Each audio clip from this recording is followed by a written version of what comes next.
ओहो। Hello hello hello hello hello and good morning everyone. कैसे आप लोग सभी? How are you all? क्या हालचाल? बढ़िया एकदम। क्या हमारी आवाज आपको सुनाई दे रही है? क्या मैं आपको दिखाई दे रहा हूं? बताइए। Am I audible to all of you? DPP two आज मिल जाएगा यार, डीपीपी टू आज मिल जाएगा, टेंशन मत लो। डीपीपी टू आज मिल जाएगा, टेंशन नहीं लो। शुरू करें क्या? चलिए स्टार्ट करते हैं। मेरी आवाज आप सभी को सुनाई दे रही है? आज लेक्चर नंबर 7 है पीरियोडिक टेबल का। आज के लेक्चर में हम क्या क्या पढ़ेंगे आइए देखते हैं। आज के लेक्चर में हम जो सबसे पहला टॉपिक कवर करेंगे, आज के लेक्चर में हम जो सबसे पहला टॉपिक कवर करेंगे वो आयनिक साइज का करेंगे। किसका करेंगे? आयोनिक साइज का।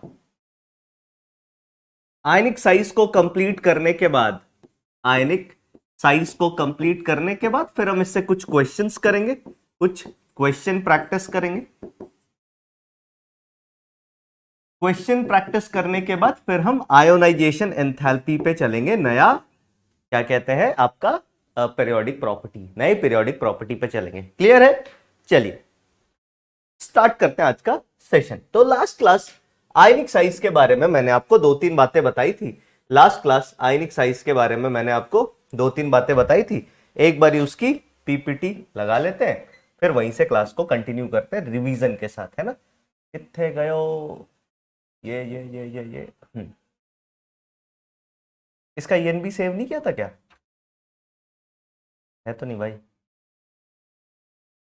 हाँ, सेव किया करो, ऐसे भूला मत करो। अच्छा, ओहो, ये तो हो गया धोखा। इंपोर्ट कर लेते हैं। हम्म। तो लास्ट क्लास बेसिकली हमने आयनिक साइज में बात की थी कि हमारे पास एक कटायन होगा, एक अनायन होगा। कटायन की साइज को कटायनिक साइज कहते हैं, अनायन के साइज को अनायनिक साइज कहते हैं। एक बार फटाफट उसको रिवाइज कर लेते हैं। एक ही पन्ने में हमने चर्चा की थी, ये वाली, है ना? एक ही पन्ने में हमने चर्चा की थी और वो ये है। ठीक है, हाँ। तो हमने क्या क्या पढ़ लिया था कि देखो यार, आयन दो टाइप के होते हैं। एक कटायन जो कि लॉस ऑफ इलेक्ट्रॉन से बनता है, अनायन, और दूसरा कैटायन और अनायन, ये गेन ऑफ इलेक्ट्रॉन से बनता है। जब इलेक्ट्रॉन गेन होगा तो इलेक्ट्रॉन इलेक्ट्रॉन का रिपल्शन बढ़ेगा, लड़ाई झगड़ा बढ़ेगा। लड़ाई झगड़ा बढ़ेगा तो साइज बड़ा हो जाएगा, साइज ज्यादा बड़ा हो जाता है।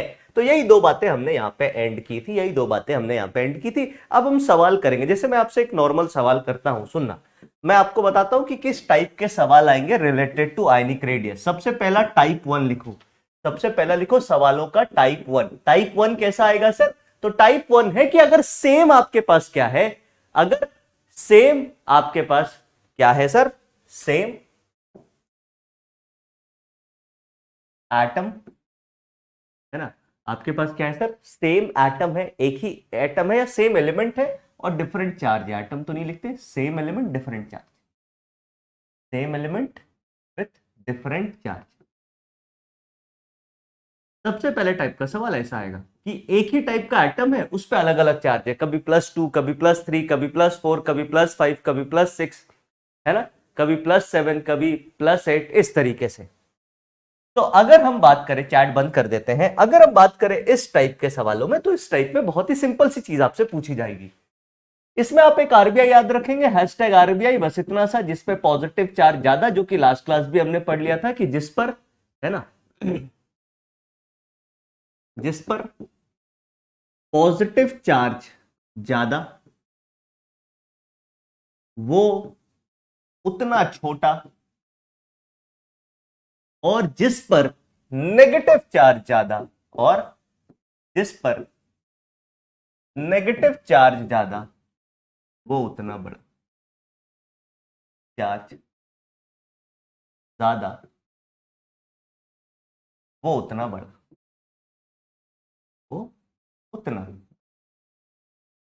ये आरबीआई याद रखना, ये आरबीआई तुम्हें आयनिक रेडियस में लगभग लगभग हर चीज आपको पता लग जाएगा, हर चीज आपको पता लग जाएगा आयनिक रेडियस में। चलिए, तो यहां पे हम देखना आगे शुरू करते हैं। यहां पे हम देखना आगे फटाफट शुरू करते हैं। तो मैंने क्या बोला? जिस पे पॉजिटिव चार्ज ज्यादा वो उतना छोटा, जिस पे नेगेटिव चार्ज ज्यादा वो उतना बड़ा। जैसे आपसे क्वेश्चन पूछेगा कि compare sizes of, compare sizes या साइज ऑफ, है ना, साइजेस तो नहीं होगा, साइज ऑफ।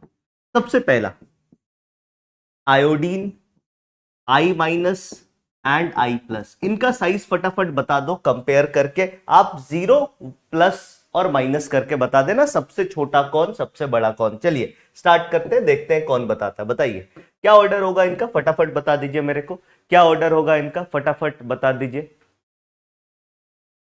बोलो बताइए, बोलिए बोलिए बोलिए। तो इसमें आप या एबीसी कर लो। तो अगर अपन बात करें तो आप बोलोगे सर देखो इसमें सबसे बड़ा कौन है या सबसे छोटा कौन है, तो आप बोलोगे सबसे छोटा होगा आई प्लस, उसके बाद कौन आएगा आई एटम, उसके बाद कौन आएगा आई माइनस। जिसपे जितना ज्यादा नेगेटिव चार्ज वो उतना क्या होता जाएगा सर, वो उतना होता जाएगा छोटा, ये सॉरी जिस पे नेगेटिव चार्ज ज्यादा, उल्टा लिख दिया मैंने, जिस पे नेगेटिव चार्ज ज्यादा होगा वो होता जाएगा बड़ा। तो इससे बड़ा इसका साइज है, इससे बड़ा इसका, मतलब आई नेगेटिव सबसे बड़ा। दूसरा एग्जांपल देख लेते हैं। दूसरा एग्जांपल थोड़े ज्यादा, एक मॉलिक्यूल एक एटम का थोड़ा ज्यादा आयन ले लेते हैं। जैसे मान लो मैंने कार्बन के साथ लिया C-4, फिर मैंने लिया C-3, फिर मैंने लिया C-2, फिर मैंने लिया C-1, फिर मान लो मैंने कार्बन ले लिया, मैंने कार्बन +1 ले लिया, मैंने कार्बन +2 ले लिया, मैंने कार्बन +3 ले लिया और कार्बन +4 ले लिया। बता इसमें सबसे बड़ा कौन होगा, इसमें सबसे बड़ा कौन होगा, बताइए बताइए बताइए, इसमें सबसे बड़ा कौन होगा, बताइए फटाफट बोलिए। इसमें से सबसे ज्यादा साइज किसका होगा, अगर हम कार्बन की बात करें। अब आपको चार्ज बताना जो सबसे बड़ा होगा, क्या +4 वाला सबसे बड़ा होगा या -4 वाला सबसे बड़ा होगा। तो आप बोलोगे सर इसमें ऑर्डर क्या हो जाएगा, -4 वाला। इसमें ऑर्डर अगर मेरे को लगाना हो, है ना, अगर मेरे को यहाँ पे क्या बोलते हैं जीटी और एलटी लगाना है, ग्रेटर देन और लेस देन, तो आप बोलोगे सर यहाँ पे लेस देन का साइन चिपकाते जाओ, अपने को आंसर मिल जाएगा। ये सबसे बड़ा, फिर ये, फिर ये, फिर ये, फिर ये, फिर ये, फिर ये, फिर ये। समझ में आई बात, क्लियर है? Yes sir. इसके बाद एक और कर लेते हैं सर, एक और कर लेते हैं। जैसे अगला तीसरे पे चलते हैं। मैंने बोला नाइट्रोजन एटम है, फिर नाइट्रोजन पे -1 है, फिर नाइट्रोजन पे -2 है, फिर नाइट्रोजन पे -3 है। भैया कौन सबसे बड़ा होगा, यहाँ पे ऑर्डर क्या होगा, जीटी और एलटी, ग्रेटर देन और लेस देन। क्या लगाऊं, बोलो बोलो बोलो। तीसरे में क्या लगाऊं भैया, जीटी या एलटी, जीटी या एलटी, जीटी या एलटी, बताइए। हाँ, इसमें कोई धोखा आपको नहीं मिलेगा, बस न्यूट्रल वाले को पॉजिटिव और नेगेटिव के बीच में रख देना, ये ध्यान रखना, न्यूट्रल वाले को पॉजिटिव और नेगेटिव के बीच में रख देना। इस पे क्या जीटी एलटी, तो आप बोलोगे सर यहां पे आप लगा दो कि ये साइज बढ़ता जाएगा, less than less than less than चिपकाते जाओ। अरे ये जीटी का मतलब देख ले क्या होता है, जीटी का मतलब ऐसा साइन लगाना, एलटी का मतलब ऐसा साइन लगाना, ठीक है। तो यहां पे आप क्या लगाओगे सर, यहां पे आप क्या लगाओगे कि साइज बढ़ता जा रहा है ना, बढ़ता जा रहा है। तो मतलब इधर वाला लेस देन, इधर वाला ग्रेटर देन। ठीक है चाचा, बताइए क्या हमारी बात चमकी? यस सर, ठीक है। जीटी और एलटी का मतलब लिख दिया वहां पे कि मुंह किधर खुला है। हाँ चलो, इसके बाद हम चलते हैं टाइप 2 पे। इसके बाद हम चलते हैं किस पे सर, टाइप 2। टाइप 2 कैसा सवाल पूछेगा सर, टाइप 2 आपसे पूछेगा सवाल related to isoelectronic species. सवाल किससे रिलेटेड पूछेगा सर, आइसो इलेक्ट्रॉनिक स्पीसीज से रिलेटेड। अगर मैं आइसो इलेक्ट्रॉनिक स्पीसीज की बात करूं तो आप मुझे खुद बता दो कैसी स्पीसीज को हम आइसो इलेक्ट्रॉनिक बोलेंगे, कैसी स्पीसीज को हम आइसो इलेक्ट्रॉनिक बोलेंगे। तो सुनिएगा ध्यान से, those species which have same number of total electrons, same number of total electron are called isoelectronic species। इसको हम क्या बोलेंगे, आइसो इलेक्ट्रॉनिक स्पीसीज बोलेंगे सर। जिनके पास सेम नंबर ऑफ इलेक्ट्रॉन है, वो कुछ भी हो सकता है, एक तरफ से एटम ले लो, दूसरे तरफ से मॉलिक्यूल ले लो, एक तरफ से एटम ले लो, दूसरे तरफ से चाहे मॉलिक्यूल ले लो। जैसे एग्जांपल के लिए एक मैं आपको एक एग्जांपल देता हूं और आपको बोलूंगा, एग्जांपल देके आपसे पूछूंगा कि नंबर ऑफ, क्वेश्चन है, number of iso electronic species of N2R, N2 का आइसो इलेक्ट्रॉनिक स्पीसीज इनमें से कितना है और कौन कौन सा, ये भी बता देना, पहले नंबर बता देना। सबसे पहले अगर मैं बात करूं तो NO, फिर O2, फिर CN माइनस, फिर NO प्लस, फिर NO माइनस, फिर O2 माइनस, फिर O2 2 माइनस। चलिए बताइए इनमें से N2 के साथ कौन कौन आइसो इलेक्ट्रॉनिक्स है, कितने आइसो इलेक्ट्रॉनिक स्पीसीज यहां पे है।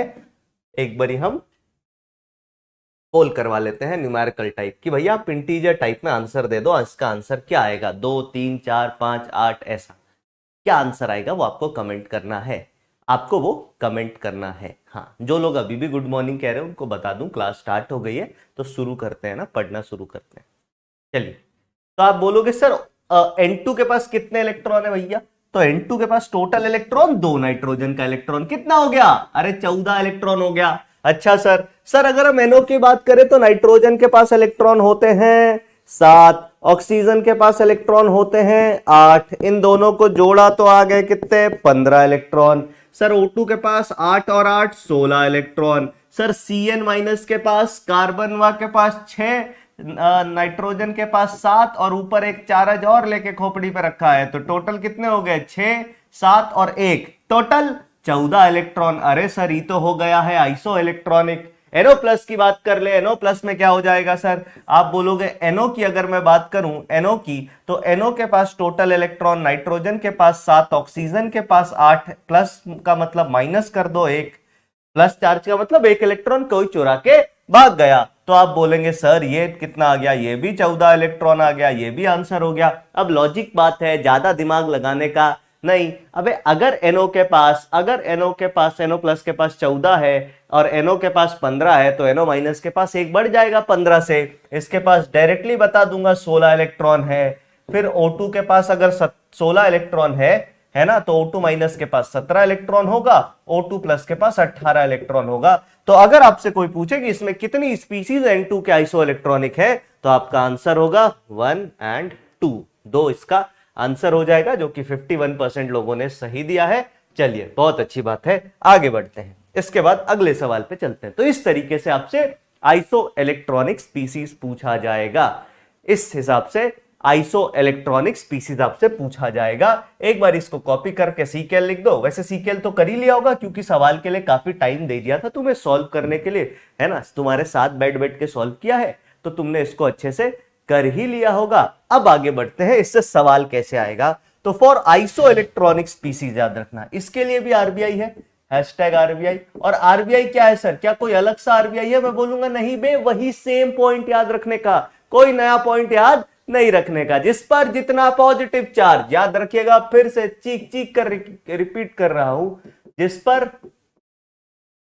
जितना पॉजिटिव चार्ज वो उतना छोटा, और जिस पर जितना negative charge, species with more negative charge, वो उतना बड़ा। चमका, बताइए, सिंपल है सर, बस पॉजिटिव नेगेटिव चार्ज के साथ खेलना है। 2 ही 3 सवाल आते हैं, उसके अलावा सवाल आते ही नहीं है, मजेदार बात यह है। और इसी टॉपिक से रिलेटेड, इसी कॉन्सेप्ट से रिलेटेड सवाल पूछा है नीट 2023 ने। नीट 2023 ने इसी कॉन्सेप्ट से पीरियोडिक टेबल से सवाल पूछा, थोड़ा सा टेढ़ा सवाल था, है ना, डायरेक्ट सवाल नहीं था, थोड़ा सा टेढ़ा सवाल था, डायरेक्ट सवाल उन्होंने नहीं पूछा, थोड़ा सा तिरछा सवाल पूछा। तिरछा कैसे पूछा, इन्होंने बोला कि पीरियड 2 के कुछ एलिमेंट है ना, जो क्या कर रहे हैं, अपने मतलब जो अपने नियरेस्ट नोबल गैस कॉन्फ़िगरेशन को अटेन कर रहे हैं बाय इलेक्ट्रॉन एक्सचेंज, इलेक्ट्रॉन लेना देना करके वो अपने नियरेस्ट नोबल गैस को अटेन कर रहे हैं, और उन नियरेस्ट नोबल गैस को अटेन करने के बाद उनका साइज क्या होगा। जैसे सवाल में आपको दिखा देता हूं, क्वेश्चन है कि compare the size of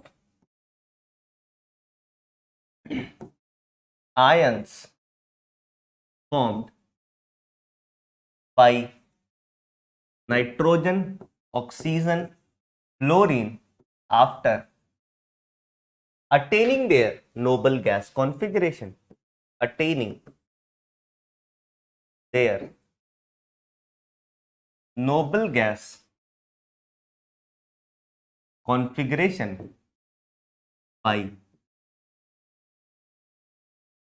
bye gaining और लूजिंग इलेक्ट्रॉन, बाय गेनिंग और लूजिंग इलेक्ट्रॉन। ठीक है, बताइए अब इसमें करना क्या है ये करते हैं। इसी तरीके का सवाल था, शब्दों में थोड़ा हेरफेर था, मैंने अपने हिसाब से इसको बता दिया। अब देख होता क्या है कि सबसे पहले अगर मैं नाइट्रोजन को पकड़ूं तो नाइट्रोजन अपना नोबल गैस अटेन करता है N3- बना के। अगर मैं ऑक्सीजन को पकड़ूं तो ऑक्सीजन अपना नोबल गैस कॉन्फ़िगरेशन करेगा O2- बना के। अगर हम फ्लोरीन की बात करें, फ्लोरीन अपना नोबल गैस अटेन करेगा F- बना के।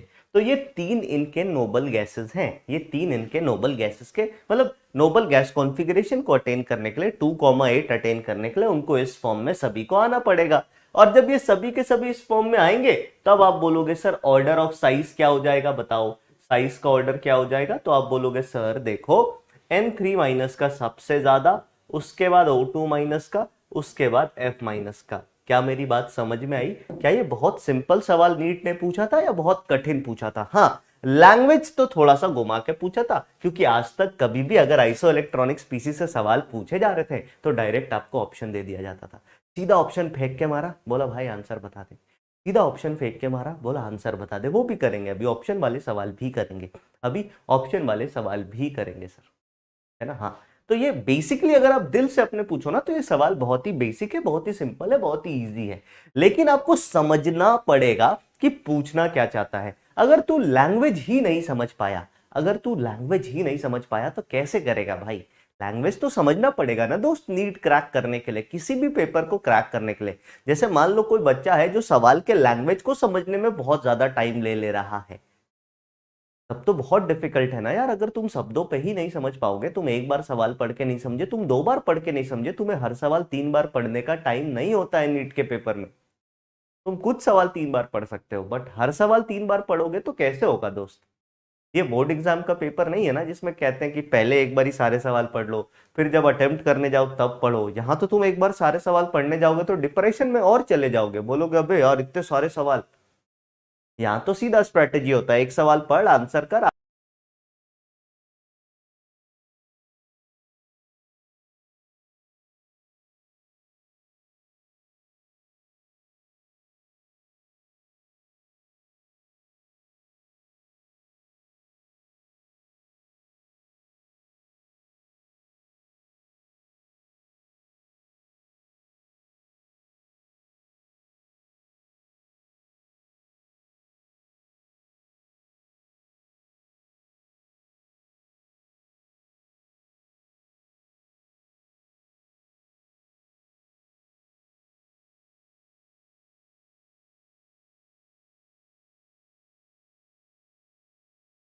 लैग लैग लैग, अरे लैग करा दिया भाई। देख रहे थे मन लगा वहां से संबंध हो गए। म्यूट कर दूं पहले।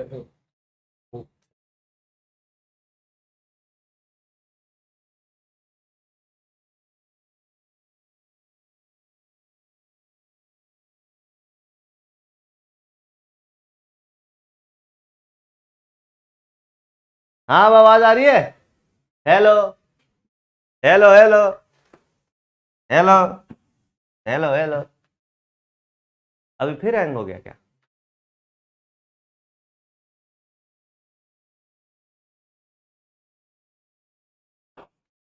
बच्चों को तो दिखा दो। मैं तो आ ही नहीं रहा, तो कैसे सही है? क्या हो? ओह, ये तो डांस कर दिया मैंने, मैं निकला गड्डी लेके है। चलो स्टार्ट करते हैं, अब मेरी आवाज आप सभी तक आ रही है, आगे स्टार्ट करते हैं ना। तो यहां तक ये पूरी बात थी, यहां तक ये पूरी बात थी, ये बात आपको समझ में आ गई। ऐसे ही सवाल आते हैं, क्वेश्चन जैसे मैंने आपको दिया क्वेश्चन, यही याद रखना। इन दो के अलावा कोई सवाल तुम्हें देखने को पेपर में मिलेगा नहीं, ना आज तक मिला है ना आगे भी मिलेगा, याद रखना। मैंने तुमसे पूछा कंपेयर, मैंने तुमसे पूछा कंपेयर आयोनिक साइज ऑफ, आपको आयनिक साइज कंपेयर करना है सबसे पहला। N3- O2 minus, F minus, Na plus, फिर आपका Mg+2, फिर Al प्लस 3। एक तो ये वाला मिल जाएगा, दूसरा आपको मिलेगा P3 माइनस, फिर H2 माइनस, Cl माइनस, फिर आपका K प्लस, Ca+2, और इसके लिए तो क्या कहते हैं एल्यूमिनियम के नीचे, तो फिर मत ही बनाओ इसको, जाने दो। बताइए, यही 3 मिलेगा सर। अरे ग्रेटर देन होगा या लेस देन होगा, तो आप बोलोगे सर इसमें ग्रेटर देन चिपकाते जाओ। ग्रेटर देन का मतलब जो बच्चे अभी थोड़ी देर के बाद पूछेंगे कि सर ये जीटी का लगा रखा है, कौनो आईपीएल की टीम है क्या, तो जीटी का मतलब है भैया ये वाला साइन, एलटी का मतलब है ये वाला साइन। ध्यान से देखिएगा। तो अगर मैं यहाँ पे चर्चा करूं तो आप बोलोगे सर देखो ना, जिस पे नेगेटिव चार्ज ज्यादा उसका साइज ऑब्वियसली ज्यादा होगा सर। बट ये पता कर लेना बे कि ये सभी आइसोइलेक्ट्रॉनिक स्पीसीज है या नहीं है। ऐसा ना हो कि आइसोइलेक्ट्रॉनिक ना हो और तूने तुक्के में मार के बैठ गए, अपन तुक्के में मार के बैठ गए। फिर अगर हम इधर चले तो आप बोलोगे भैया ये वाला साइज का ऑर्डर हो जाएगा। दोनों जिसका जिसका मैच कर गया था दिल बना दीजिए। और अगर आपको आरबीआई से अब सवाल चमकने लगा है तो आरबीआई के साथ दिल बना दीजिए। आरबीआई दिल, मेरे पास भी दिल है। अरे मतलब ओरिजिनल वाला नहीं, मेरे पास क्या सर, सबके पास होता है ये वाला दिल, आर्टिफिशियल दिल मैंने भी बना दिया। चलो आगे बढ़ जाए क्या? हाँ सर दिल तो सबके पास, आपके पास क्या स्पेशल है? कहा कौन हो? नहीं यार, मेरे पास भी वही है जो आप लोगों के पास है। हाँ चलिए आगे बढ़े। ठीक है, जो लब डब की आवाज करता रहता है। पहले ना मेरे को लगता था लब डब नहीं होता, डब डब होता है। फिर मैं 9th स्टैंडर्ड में शायद पढ़ाते हैं पहली बार ऑर्गन सिस्टम, तब बताया कि मैंने लिख दिया डब डब। सवाल आया कि what sound does hurt make, तो मैंने लिख दिया डब डब। मास्टर ने बहुत मजाक उड़ाया, बोला भैया मिश्रा जी खड़े हो जाइए, इनका दिल डब डब कर रहा है, डूब जाएगा डब डब करते हुए किसी दिन। मैं उनको क्या बताऊं कि पहले से ही डूबा हुआ है सर है ना हाँ, तो लब डब करता है दोस्त, डब डब नहीं करता 10th में था, हाँ, जब भी था वो, है ना। चलो आगे आते हैं तो ये हो गया बात, ठीक है। उसके बाद अगर अपन चले टाइप 3 का सवाल कैसे आएगा, तो टाइप 3 जो है वो सिंपलेस्ट है सर। टाइप 3 जो है वो क्या है सर? सिंपलेस्ट। सिंपलेस्ट मतलब ये कोई टाइप है क्या? नहीं नहीं नहीं, ये कोई टाइप नहीं है सर, ये सेम ग्रुप में ऑर्डर पूछेगा। ये आपसे क्या पूछेगा? Order in same group, order in same group. Same group के अंदर ऑर्डर पूछेगा। और सेम ग्रुप के अंदर आपसे सवाल जनरली कहां पूछेगा? ये सवाल पूछेगा फॉर ग्रुप 1 एंड 2। ग्रुप 1 और ग्रुप 2 में सवाल पूछेगा। ग्रुप 1 की अगर हम बात करें, ग्रुप 1 की अगर हम बात करें तो ग्रुप 1 में क्या होगा सर? जैसे आपसे मैंने पूछा compare size of, compare size of 1 में Li प्लस, Na प्लस, फिर K प्लस, फिर Rb प्लस, फिर Cs प्लस। फटाफट बता दो इनका साइज का ऑर्डर क्या होगा? अरे साइज का ऑर्डर क्या होगा बताइए।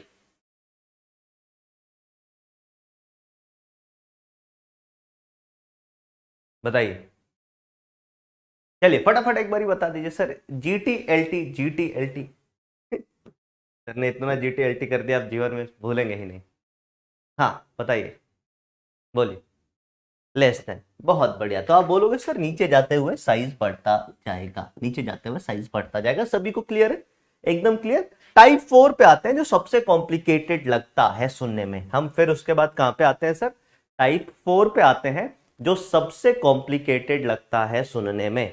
आइए अपनी कॉपी पे लिखिए टाइप 4। टाइप 4 के जो सवाल होंगे ना, टाइप 4 के जो सवाल होंगे उसको मैं एक नाम दे देता हूं। ये क्या है सर? उल्टा फुल्टा आयन। उल्टा फुल्टा आयन, है ना। उल्टा फुल्टा यूएफआई, उल्टा फुल्टा आयन क्या है सर? उल्टा फुल्टा आयन मतलब कहीं किसी ग्रुप का उठा के किसी ग्रुप से कंपेयर करवा ले। इस सवाल के आने की प्रोबेबिलिटी क्या बोलते हैं, टेंड्स टू जीरो है। इसकी प्रोबेबिलिटी टेंड्स टू जीरो है, इसका मतलब नहीं ही आएगा, है ना। ये नहीं ही आएगा, बट फिर भी जान लो, कल को मान लो तुम अपने दोस्त के नोट्स ऐसे मिलाओ कि बोलो अरे भैया कोटा हम तो उसको इतना पढ़ा रहे हैं, हमारे यहाँ पढ़ा ही नहीं रहे, तो तुम्हें चीजें मिलेंगी, सारी बातें है ना। वैसे इससे सवाल जेई में पूछा जाता है, बट फिर भी लिख लेते हैं, ज्यादा टाइम नहीं लगेगा।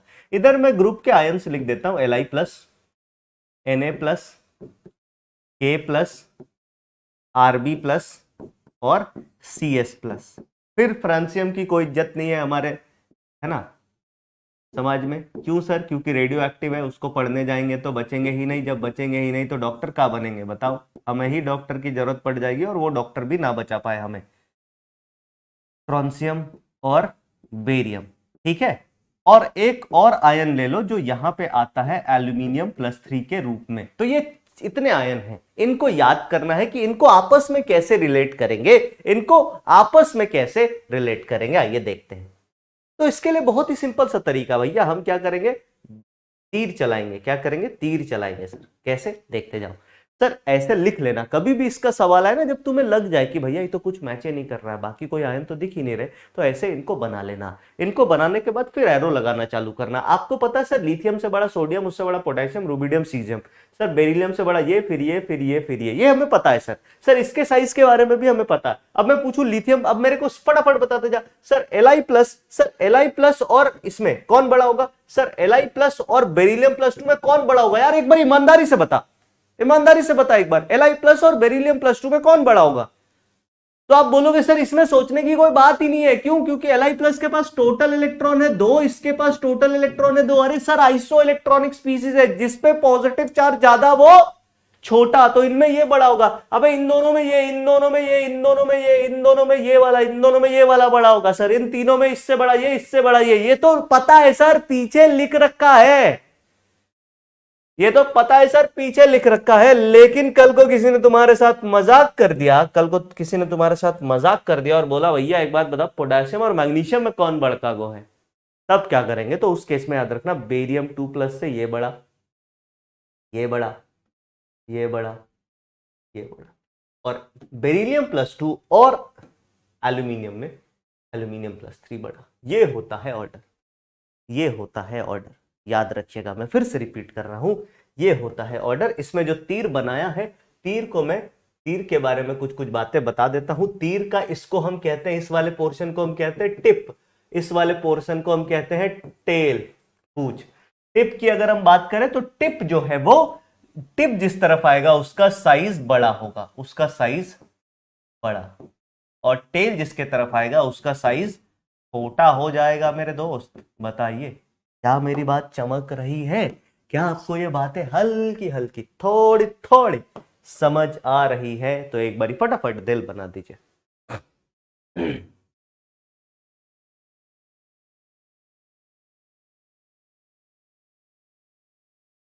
बताइए। हाँ बिल्कुल, टिप का मतलब टिप टिप बरसा पानी नहीं, हट।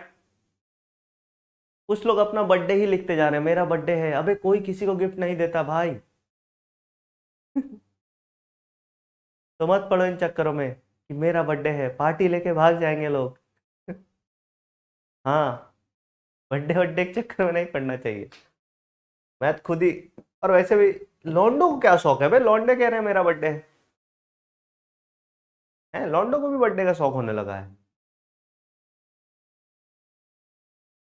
अब तो टिकटॉक भी नहीं रहा, तुम लोग कैसे बच गए बे?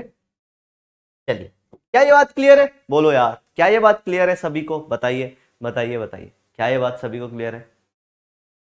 हाँ, आगे बढ़ते हैं। सब मोह माया है, बिल्कुल सही कह रहे हो। इसके बाद हम थोड़े से अनायन पे भी आ जाते हैं। अनायन पे कहां से शुरू करेंगे सर? तो अनायन पे शुरू करेंगे C4- पे। सर C4- तो हमें 10वीं कक्षा में पढ़ाया गया था, कसम लेकर के, कार्बन की कसम की, C4- नहीं बनता है, वरना कार्बन -4 पे जाकर के नोबल गैस कॉन्फ़िगरेशन अटेन कर लेता। सर इतना तेज तेज क्या बोल रहे हो? अबे इतना तेज तेज नॉर्मल बातें कह रहा हूँ, ये कोई नई कॉन्सेप्ट नहीं बता रहा। आपको 10वीं क्लास में बताया गया था कि C-4 पे लेके जाएंगे तो नोबल गैस कॉन्फ़िगरेशन अटेन कर लेगा। लेकिन -4 पे ले जाने में जितनी एनर्जी लगेगी ना, उतनी एनर्जी के लिए सीधा सीधा मुकेश अंबानी से बात करनी पड़ेगी। कुछ टाइम के बाद वो भी खाली हो जाएगा, इलोन मस्क वगैरह से बात करनी पड़ेगी, तो इतने पैसे तो नहीं खर्च करेंगे। लेकिन सवाल देने में पैसे खर्च नहीं होते हैं, इसी के लिए सवाल में आपको ये बातें मिल जाएगी, सवाल में ये बातें आपको मिल जाएंगी, है ना। सवाल में थोड़ी, सवाल में मैंने लिख दिया C4- का साइज कंपेयर करो, उसमें थोड़ी पैसा, उसमें तो खाली C और 4- को पे जितनी इंक लगी उतने पैसे खर्च हुए। तो C4- इधर मैंने लिखा N3-, इधर मैंने लिखा P3-, इधर मैंने लिखा फिर O2-, S2-, फिर Se2-, है ना। इधर आ जाए तो फ्लोरीन, क्लोरीन, ब्रोमीन, मतलब ब्रोमाइड और आयोडाइड। ये है पूरा का पूरा मसाला, ये है पूरा का पूरा मसाला। अब इनमें अगर मैं आपसे पूछूं इनका साइज कंपेयर करो इन सब का, तो बताओ क्या ऑर्डर होगा, क्या ऑर्डर होगा इनका साइज कंपैरिजन का, फटाफट बताइए। कोविड-19 बैचेस, ओ हो, ये तो मैं भूल ही गया था। कोई बात नहीं, मैंने सुना दिया ना, जो बात आप वहां सुनते वो मैंने सुना दिया। बताइए, बोलिए। अरे अंकिल बताइए।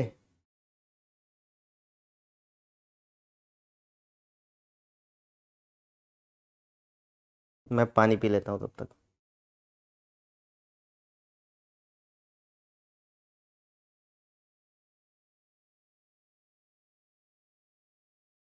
हाँ भाई,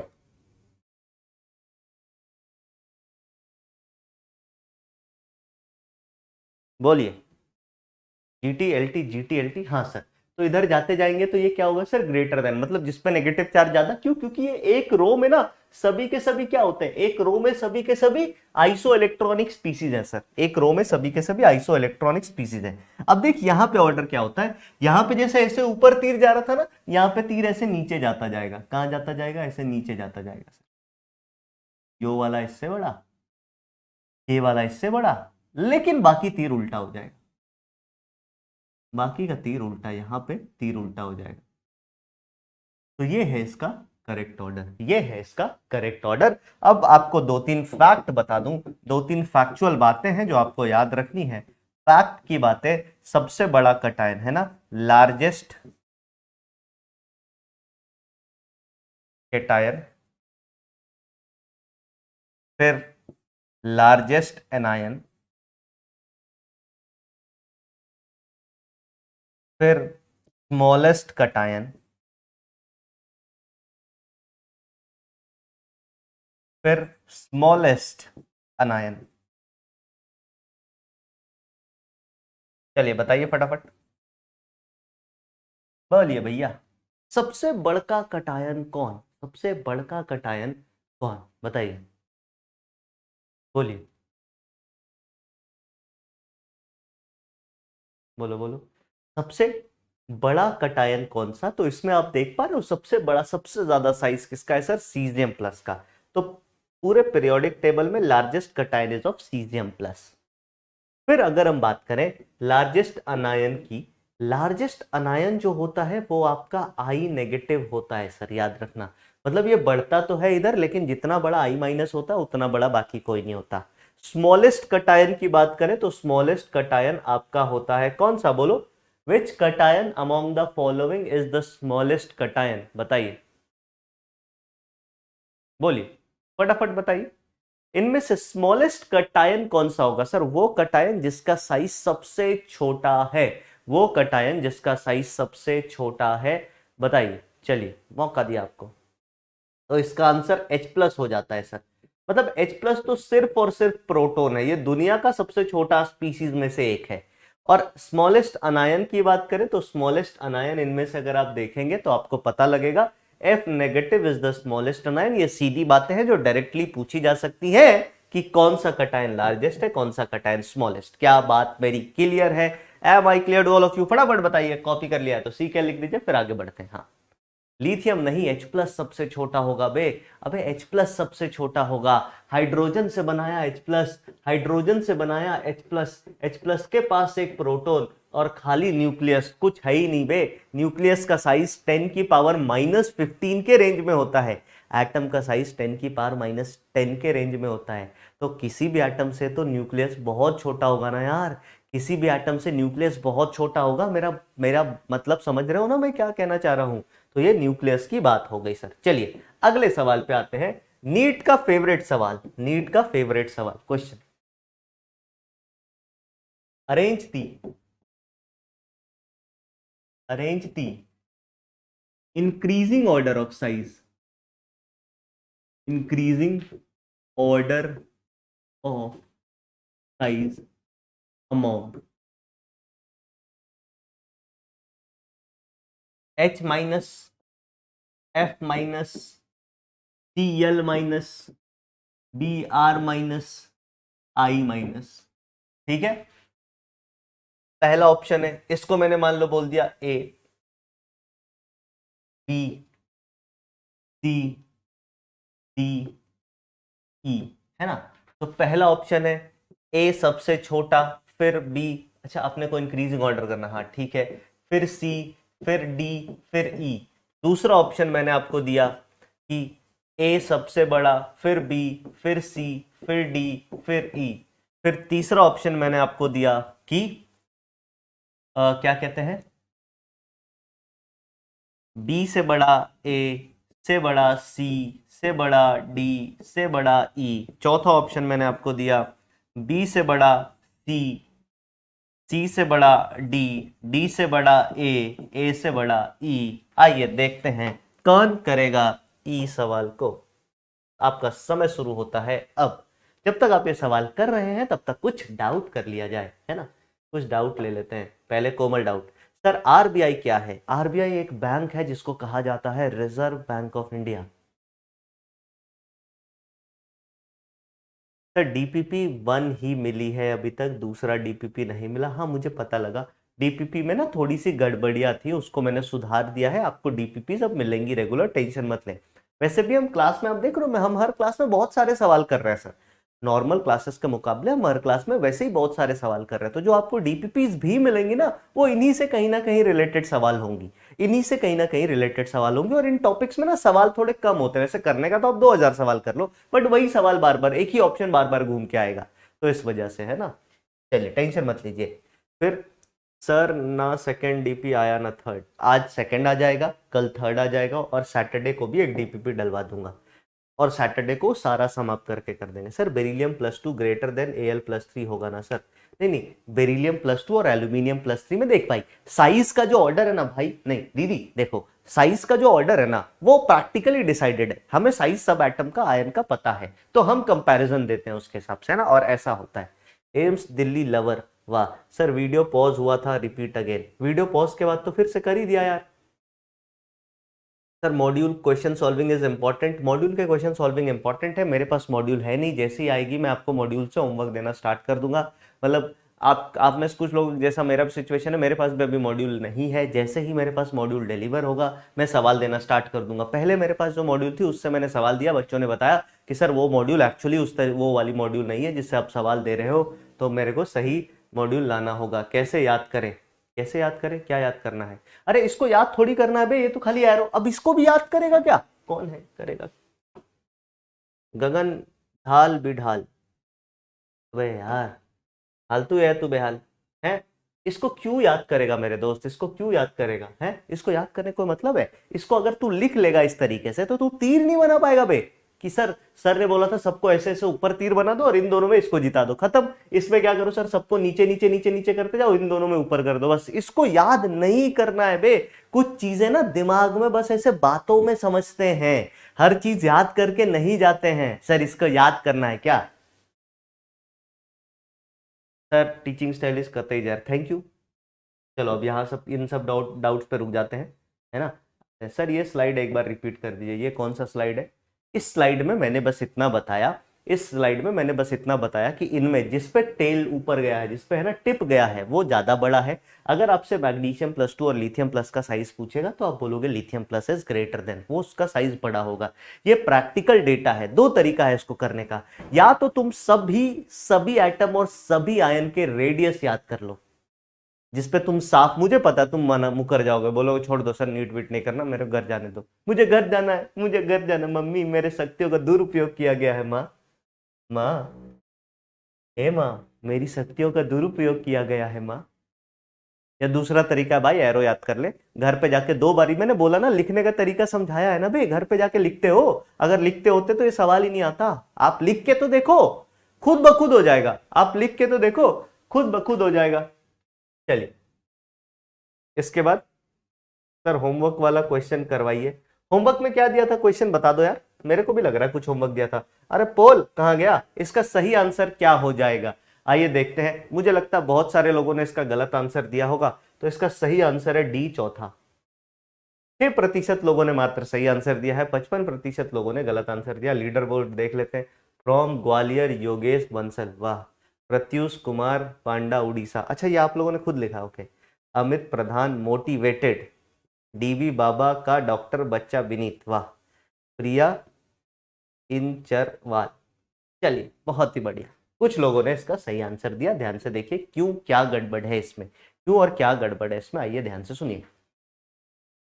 सर अगर हम बात करें तो नॉर्मली हमें लॉजिकली क्या लगेगा, हमें लॉजिकली क्या लगेगा, पहले तो याद रखना ये ऑर्डर धोमका वाला ऑर्डर है, ये ऑर्डर धोमका वाला ऑर्डर है। इसका सही ऑर्डर जो होता है वो होता है कि सर F माइनस, अबे एक बात बता, तू H माइनस को सबसे छोटा आयन कैसे कह सकता है, जब लास्ट पेज पे ही हमने लिखा, लास्ट पेज पे हमने क्या पढ़ा, लास्ट पेज पे हमने पढ़ा कि सबसे स्मॉलेस्ट अनायन, अबे स्मॉलेस्ट अनायन कौन है भैया, तो आपने मेरे को खुद बताया कि सर F माइनस स्मॉलेस्ट अनायन है। जब F माइनस स्मॉलेस्ट अनायन है तो सर ये सबसे छुटका कैसे हो सकता है भाई? ये दोनों बातें एक दूसरे को कॉन्ट्राडिक्ट नहीं कर रही क्या, कि सर सबसे छोटा F माइनस है, सर सबसे छोटा F माइनस है, और H माइनस जो सबसे छोटा है उससे छोटा कोई थोड़ी होता है।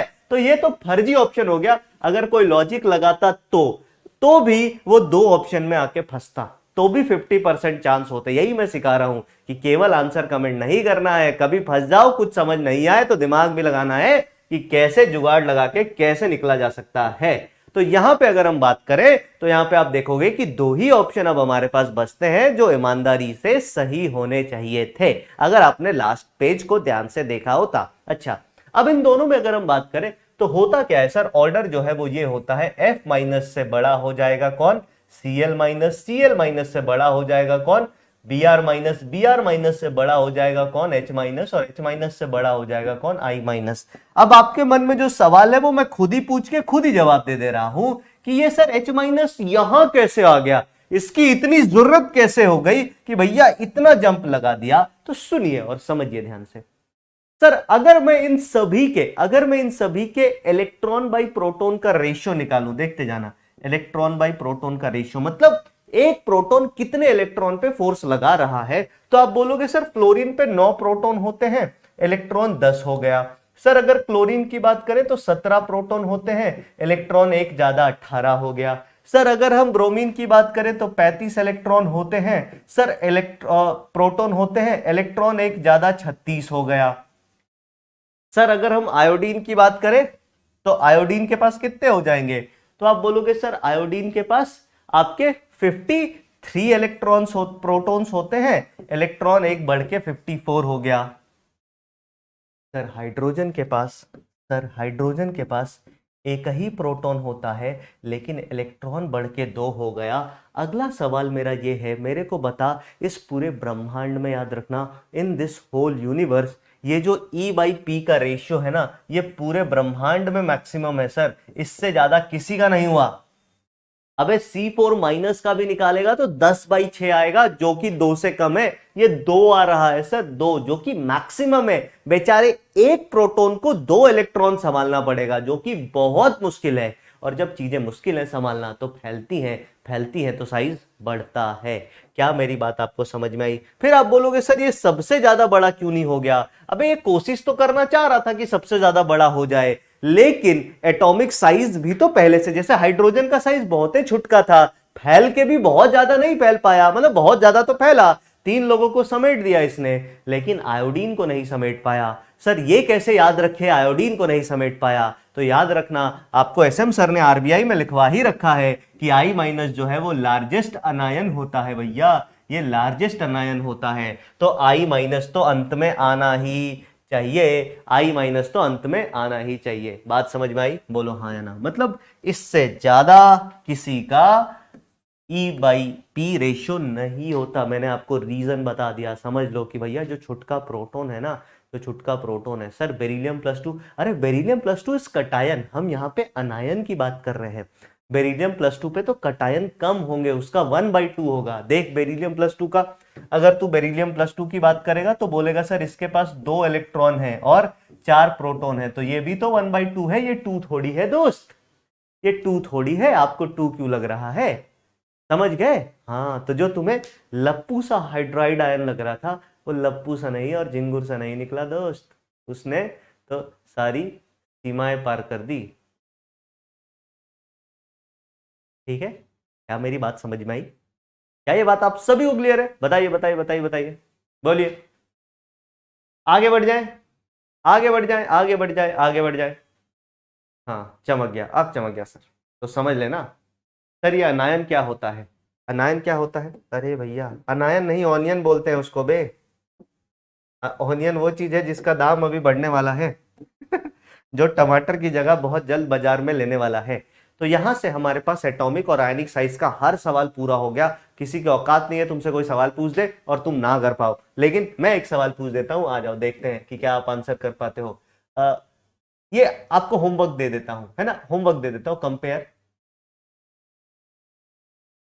आयनिक साइज ऑफ, पहला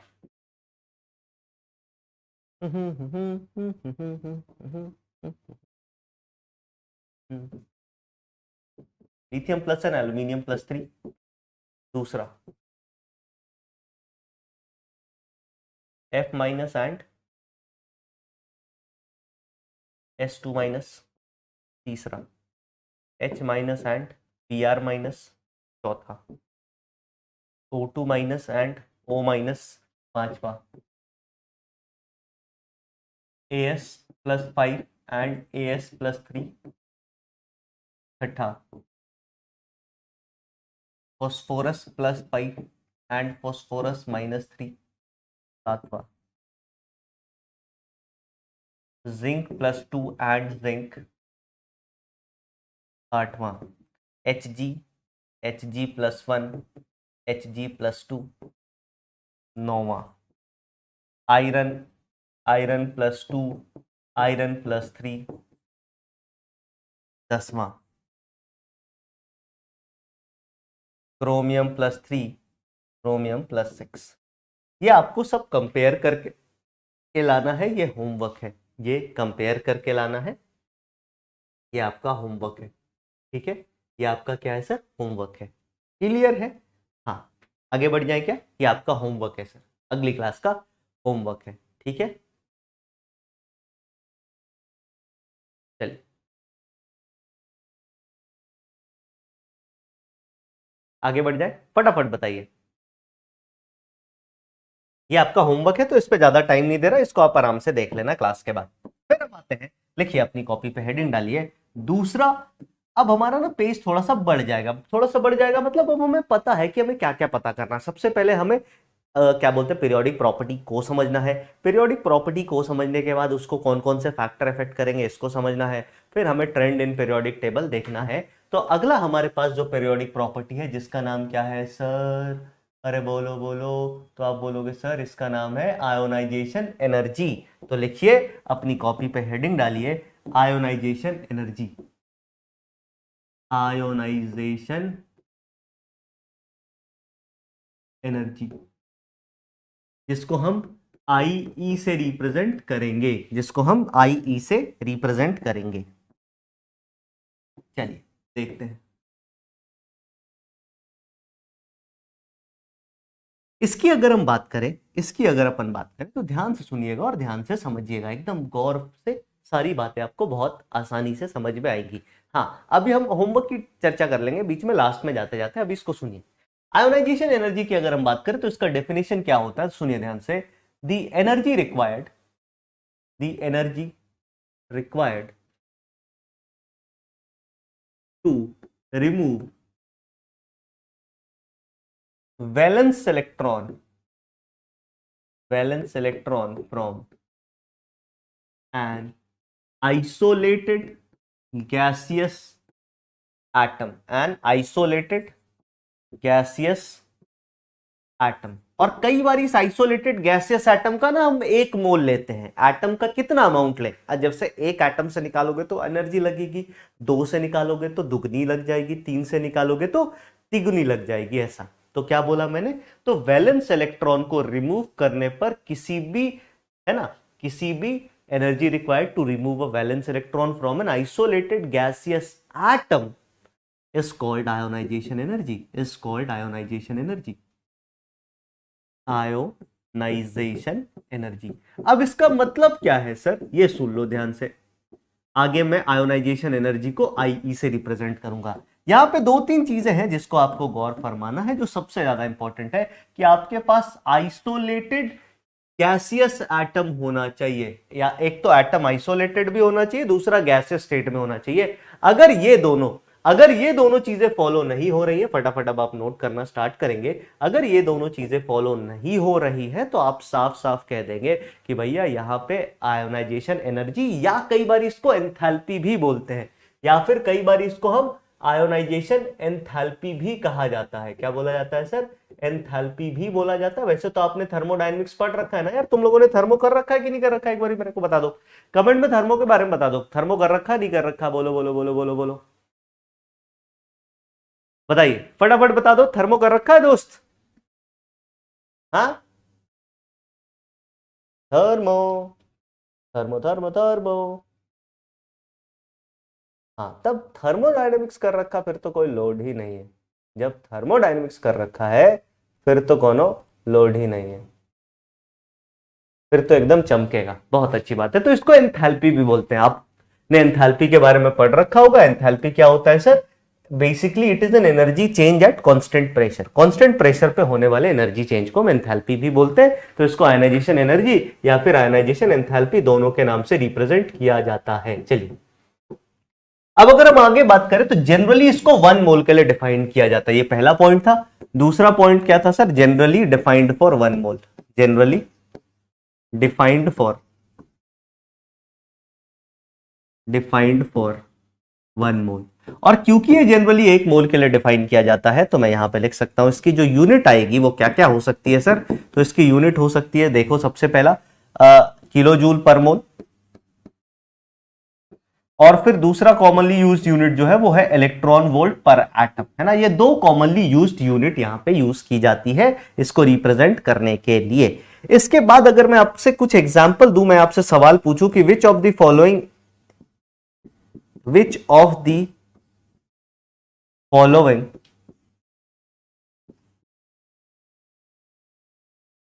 delta H reaction is equal to ionisation enthalpy, इनमें से कौन सा change in enthalpy of reaction ionisation enthalpy के बराबर है, आपको वो बताना है। और साथ में आपको रीजनिंग भी करनी है कि सर ये क्यों नहीं है। सबसे पहले ऑप्शन में मैं ले लेता हूं, मैंने लिया क्लोरीन को किस स्टेट में सर, गैसियस स्टेट में, है ना। और यहां से मैंने क्या बनाया, यहां से मैंने बनाया Cl माइनस कितना 2 और साथ में 1 इलेक्ट्रॉन। इस रिएक्शन की एंथैल्पी को हम आयोनाइजेशन एंथैल्पी लिखेंगे। यस और नो आपको ये बताना है। अगर यस तो इसको ऐसे ही छोड़ दूंगा, नो तो इस पे क्रॉस लगा दूंगा, नॉट इक्वल टू कर दूंगा। ये पहला ऑप्शन। और अगर हम बात करें यहां 2 इलेक्ट्रॉन निकलेगा, ठीक है। दूसरे पे चलते हैं सर। दूसरे पे मैंने लिया ब्रोमीन लिक्विड, आधा ब्रोमीन लिक्विड ले लिया। अरे आधा ब्रोमीन लिक्विड को मैंने Br माइनस बना लिया गैसियस स्टेट में, आइसोलेटेड गैसियस बना लिया। और इसने क्या किया सर, बोलो। अच्छा ये मैं उल्टा कर दे रहा हूं ना, यहाँ पे Cl प्लस बनाएंगे, मैं अभी का ही कर रहा हूं। Cl प्लस बनाया, Br प्लस बनाया और साथ में 1 इलेक्ट्रॉन लिबरेट कराया।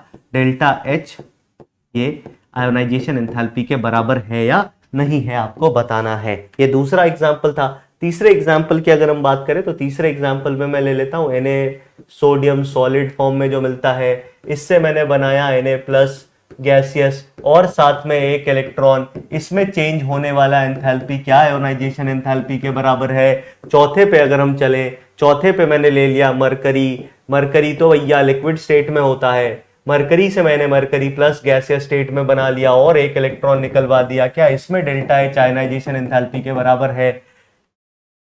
5वें नंबर पे मैंने 5वें नंबर पे मैंने ले लिया हाइड्रोजन गैस, ये गैसियस था, इसको मैंने बदला H+, यहां आधा लगा लेते हैं, इसको मैंने बदला H+ गैसियस में और एक इलेक्ट्रॉन लिबरेट करा लिया क्या इसमें, इसको हम आयोनाइजेशन एंथैल्पी कहते हैं। छठे नंबर की बात करें तो छठे नंबर पे हमने ले लिया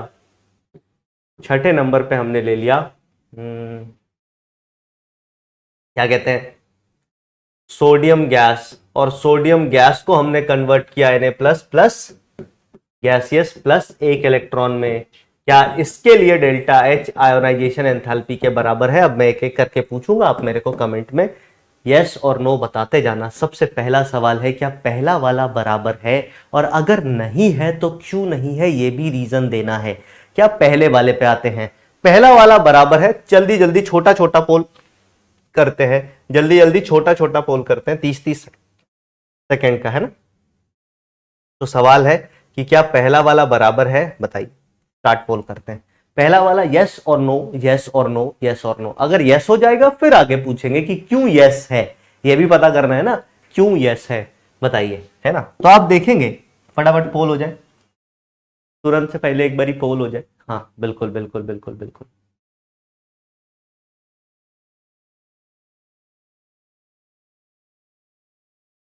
कुछ लोग यस कह रहे हैं, कुछ लोग नो कह रहे हैं, कुछ लोग यस कह रहे हैं, कुछ लोग नो कह रहे हैं, कुछ लोग यस कह रहे हैं, कुछ लोग नो कह रहे हैं। तो आप क्या देखेंगे सर, चलो एक बारी पोल स्टॉप कर दूं, पोल में ठीक ठाक ही टाइम हो गया, आपको पोल में टाइम ठीक ठाक सा हो गया है ना। तो अगर मैं इसकी बात करूं, अगर मतलब पोल तो नहीं कर पाएंगे, मेरे को ये पता लग गया पोल करना मुश्किल है भाई, बहुत टाइम लग जाएगा। सोचो ना 6 सवाल में हमें कितना लग जाएगा, 6 मिनट लग जाएगा, 6 मिनट का सवाल ही नहीं है ना। तो इसका आंसर क्या हो जाएगा सर, सो रिजल्ट कर लेते हैं। कितने लोगों ने यस बोला, 72% ने यस बोला, 28% ने नो बोला। एक बार अगर मैं इसकी बात करूं तो इसमें सही आंसर क्या होगा sir, no it is not, ये नहीं है सर। आप मेरे से पूछेंगे सर रीजन बताओ, तो इसका रीजन बेसिकली ये है कि ये एक मॉलिक्यूल है, एटम नहीं है। This is a molecule not atom, ये मॉलिक्यूल है, एटम नहीं है। और क्योंकि ये मॉलिक्यूल है तो ये कभी भी, ये इस प्रोसेस में एंथैल्पी चेंज को हम कभी भी आयोनाइजेशन एंथैल्पी नहीं बोलेंगे। इस प्रोसेस में हम एंथैल्पी चेंज को कभी भी आयोनाइजेशन एंथैल्पी नहीं बोलेंगे। 1 मोल तो चलो ठीक है, 1 मोल इधर वाला सब्सटेंस होना चाहिए, ये सब्सटेंस 1 मोल होना चाहिए, जो कि था 1 मोल सर, समझ गया। मैं फिर से बोलता हूं, आइसोलेटेड, देखो आइसोलेशन का मतलब तो तुम समझ गए ना, एकदम अलग थलग होना और एटम के स्टेट में होना। Cl2 एटम नहीं है, मॉलिक्यूल है। Cl2 is not an atom, it is a molecule. फिर अगर इसकी बात करें तो आप बोलोगे सर ये भी नहीं ही होगा, क्यों?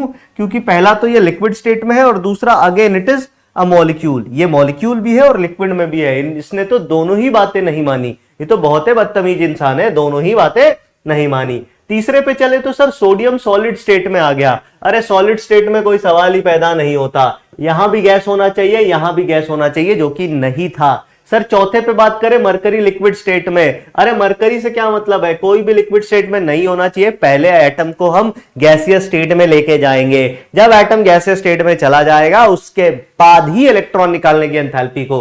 फिर अगर हम इसकी बात बोले, आप बोलोगे सर ये भी देखने में तो लग रहा है कि ये गैस है, ये गैस है, बट ये भी आंसर नहीं है सर। इसके पीछे का रीजन क्या है, इसके पीछे का रीजन है अगेन H2 जो है वो मॉलिक्यूल है, H2 is not an atom, याद रखना H2 is not an atom, H2 is a molecule, और हम आयनाइजेशन एंथैल्पी किसी एटम की डिफाइन कर रहे हैं, नॉट फॉर अ मॉलिक्यूल। छठे की बात करें सर, ये भी गैस, ये भी गैस, एक इलेक्ट्रॉन निकाला, दिस इज करेक्ट। तो इस पूरे के पूरे ऑप्शन में सिर्फ एक ही करेक्ट था, जो कि था छठा। बोलो मेरी बात चमक की, हाँ ना, हाँ ना, हाँ ना, हाँ हाँ हाँ बिल्कुल।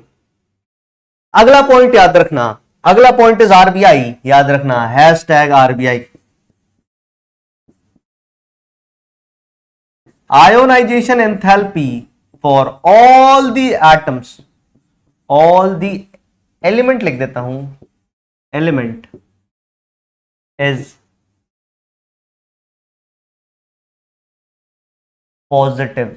और पॉजिटिव होने का मतलब क्या है, this implies that it is an endothermic process, it is an endothermic process, इसमें एनर्जी लगती है, एंडोथर्मिक प्रोसेस याद रखिएगा। आयोनाइजेशन एनर्जी में हमेशा एनर्जी मतलब आयोनाइजेशन करने में किसी एटम का एलिमेंट का मतलब क्या है सर, किसी एटम से इलेक्ट्रॉन निकालने में हमेशा एनर्जी लगती है। आयन के साथ कहानी दूसरी हो सकती है, बट किसी एटम से हमेशा एनर्जी लगती है। एटम से हमेशा एनर्जी लगती है, ये याद रखना। तुम्हें इलेक्ट्रॉन निकालना है भाई साहब, तुम्हें इलेक्ट्रॉन को कुछ खिलाना पिलाना पड़ेगा, तभी वो बाहर निकलेगा, तभी वो बाहर निकलेगा। क्या ये बात क्लियर है? बताइए। हमेशा लगती है सर। तुम इलेक्ट्रॉन निकालोगे भैया, पैसा जेब से जाएगा। तुम इलेक्ट्रॉन निकालोगे भैया, पैसा जेब से जाएगा। कॉपी कर लिया है तो बताइए, फिर आगे बढ़ते हैं। कॉपी कर लिया है तो बताइए, फिर आगे बढ़ते हैं। फटाफट कॉपी कर लो। हाँ, फटाफट कॉपी कर लो।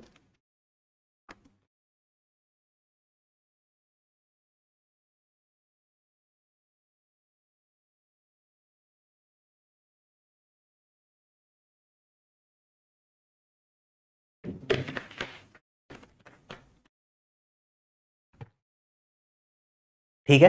हाँ, इसके बाद एक टर्म होता है जिसको हम बोलते हैं सक्सेसिव आयोनाइजेशन एंथैल्पी। क्या बोलते हैं सर? लिखिए, सक्सेसिव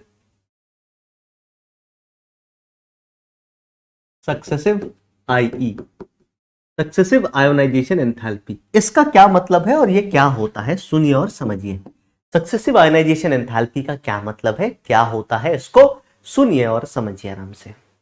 सक्सेसिव का मतलब है एक के बाद एक, एक के बाद एक, एक के बाद एक, रिपीट कर करके। तो अगर हम जैसे बात करें, मान लो मेरे पास ए एटम था गैसियस स्टेट में, इससे मैंने एक इलेक्ट्रॉन निकाला, तो इसने ए प्लस गैसियस बनाया और एक इलेक्ट्रॉन लिबरेट किया। यहां पे जो एंथैल्पी चेंज होगी उसको मैं आयोनाइजेशन एंथैल्पी कह दूंगा, कोई दिक्कत नहीं है। फिर अगर मान लो ए प्लस गैसियस है, अरे इससे एक और इलेक्ट्रॉन भी तो निकाल सकते हैं, इससे एक और इलेक्ट्रॉन निकालेंगे। जब एक और इलेक्ट्रॉन निकालेंगे तो ये ए प्लस की जगह ए प्लस 2 हो जाएगा और एक इलेक्ट्रॉन लिबरेट कर देगा। इसमें भी एंथैल्पी चेंज को हम आईई ही बोलेंगे। अब मेरे को बात बता, इन दोनों आयनाइजेशन एंथैल्पी में कोई ना कोई तो फर्क होगा ना। इन दोनों ही आयनाइजेशन एंथैल्पी में अरे कोई ना कोई फर्क तो होगा। तो आप बोलोगे हाँ सर बिल्कुल फर्क होना चाहिए। इसी चीज को डिनोट करने के लिए हमने आयोनाइजेशन एंथैल्पी के नीचे नंबरिंग करना चालू कर दी। इसको IE1 बोल देंगे, इसको IE2 बोल देंगे। IE1 का मतलब है पहला इलेक्ट्रॉन निकालने में लगी एनर्जी। IE2 का मतलब है दूसरे इलेक्ट्रॉन, सिर्फ दूसरा, पहला और दूसरा दोनों नहीं, सिर्फ दूसरे इलेक्ट्रॉन निकालने में लगी एनर्जी। इसी तरीके से अगर मेरे को रिएक्शन लिखना है डेल्टा H फॉर I3 वाली एनर्जी, I3 वाली आयनाइजेशन एनर्जी क्या होगी, तो आप बोलोगे सिर्फ तीसरा इलेक्ट्रॉन निकालना। तो तीसरा इलेक्ट्रॉन कब निकलेगा किसी एटम से, जब उस पर पहले से +2 चार्ज हो। तो A+2 गैसियस स्टेट में पहले से था, इससे मैंने क्या किया सर, +3 बना दिया। कैसे? चॉकलेट दे करके, एनर्जी दे करके, और इसने A+3 गैसियस प्लस एक इलेक्ट्रॉन बाहर निकाल के मेरे को दिया। इसको हम IE3 बोलेंगे। इस तरीके से जो एनर्जीज होंगी यहां पे हम इनको बोलेंगे IE1, IE2, IE3। याद रखिएगा, फिर से रिपीट कर रहा हूं, यहां पे मैं बोलूंगा IE1, IE2, IE3 dot dot dot, ऐसे ही आगे जाते जाते are called successive ionisation enthalpies, are called successive IE, है ना, इनको हम सक्सेसिव आयोनाइजेशन एंथैल्पी बोलते हैं। अब याद रखना एक RBI, #RBI successive ionisation enthalpy, इसकी वैल्यू हमेशा इंक्रीज करती है। They are always in increasing order. RBI क्या है सर? आयोनाइजेशन एंथैल्पी 1 से ज्यादा वैल्यू हमेशा आयोनाइजेशन एंथैल्पी 2 की होगी, इससे ज्यादा वैल्यू आयोनाइजेशन एंथैल्पी 3 की होगी, और इसी तरीके से हम आगे जाते जाएंगे, इसी तरीके से हम आगे जाते जाएंगे। क्या मेरी बात आपको समझ में आ रही है? कैसे, इसका एक एग्जाम्पल दे के मैं आपको समझाता हूं। बड़ा ही प्यारा सा एग्जाम्पल है, ध्यान से सुनना। यहां तक बात लिख लो, फिर इसका एक एग्जाम्पल दे के मैं आपको समझाता हूं, बड़े ही ध्यान से सुनना। मान लो एक छोटा बच्चा है ना, यो है छोटा बच्चा,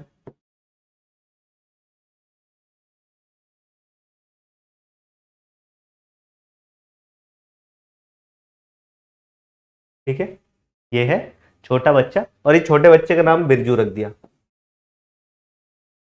इसके हाथ में क्या है सर? इसके हाथ में है तुरतुरे।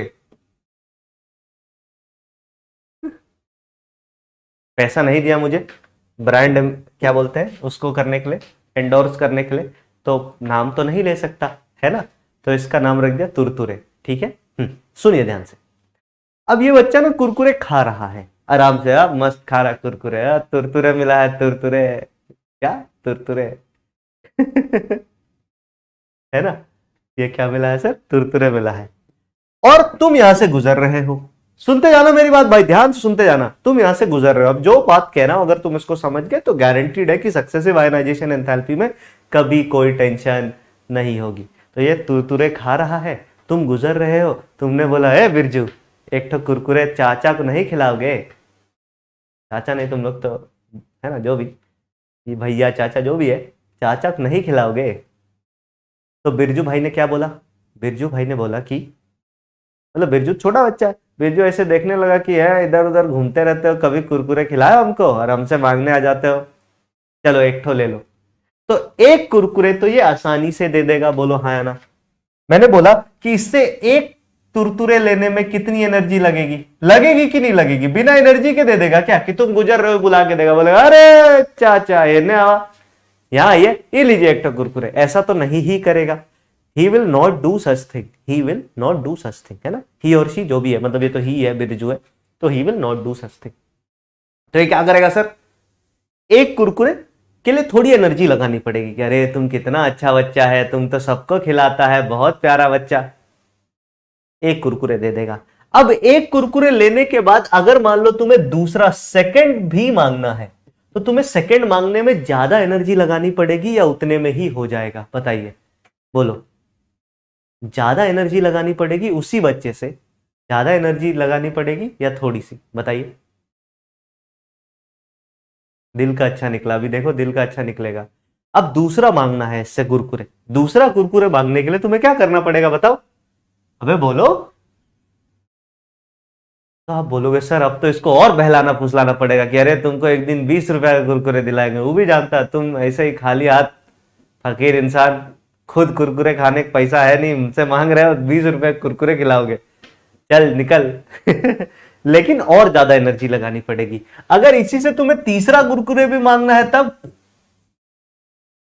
तब तो भैया ईमानदारी से बता रहा हूं, अगर इसको चाकू मिल गया तो तुम्हारा खेल खत्म है, you are no more you are no more, हाँ है ना, फिर मक्खन मुक्खन कुछ काम नहीं आएगा भाई, कुछ भी काम नहीं आएगा।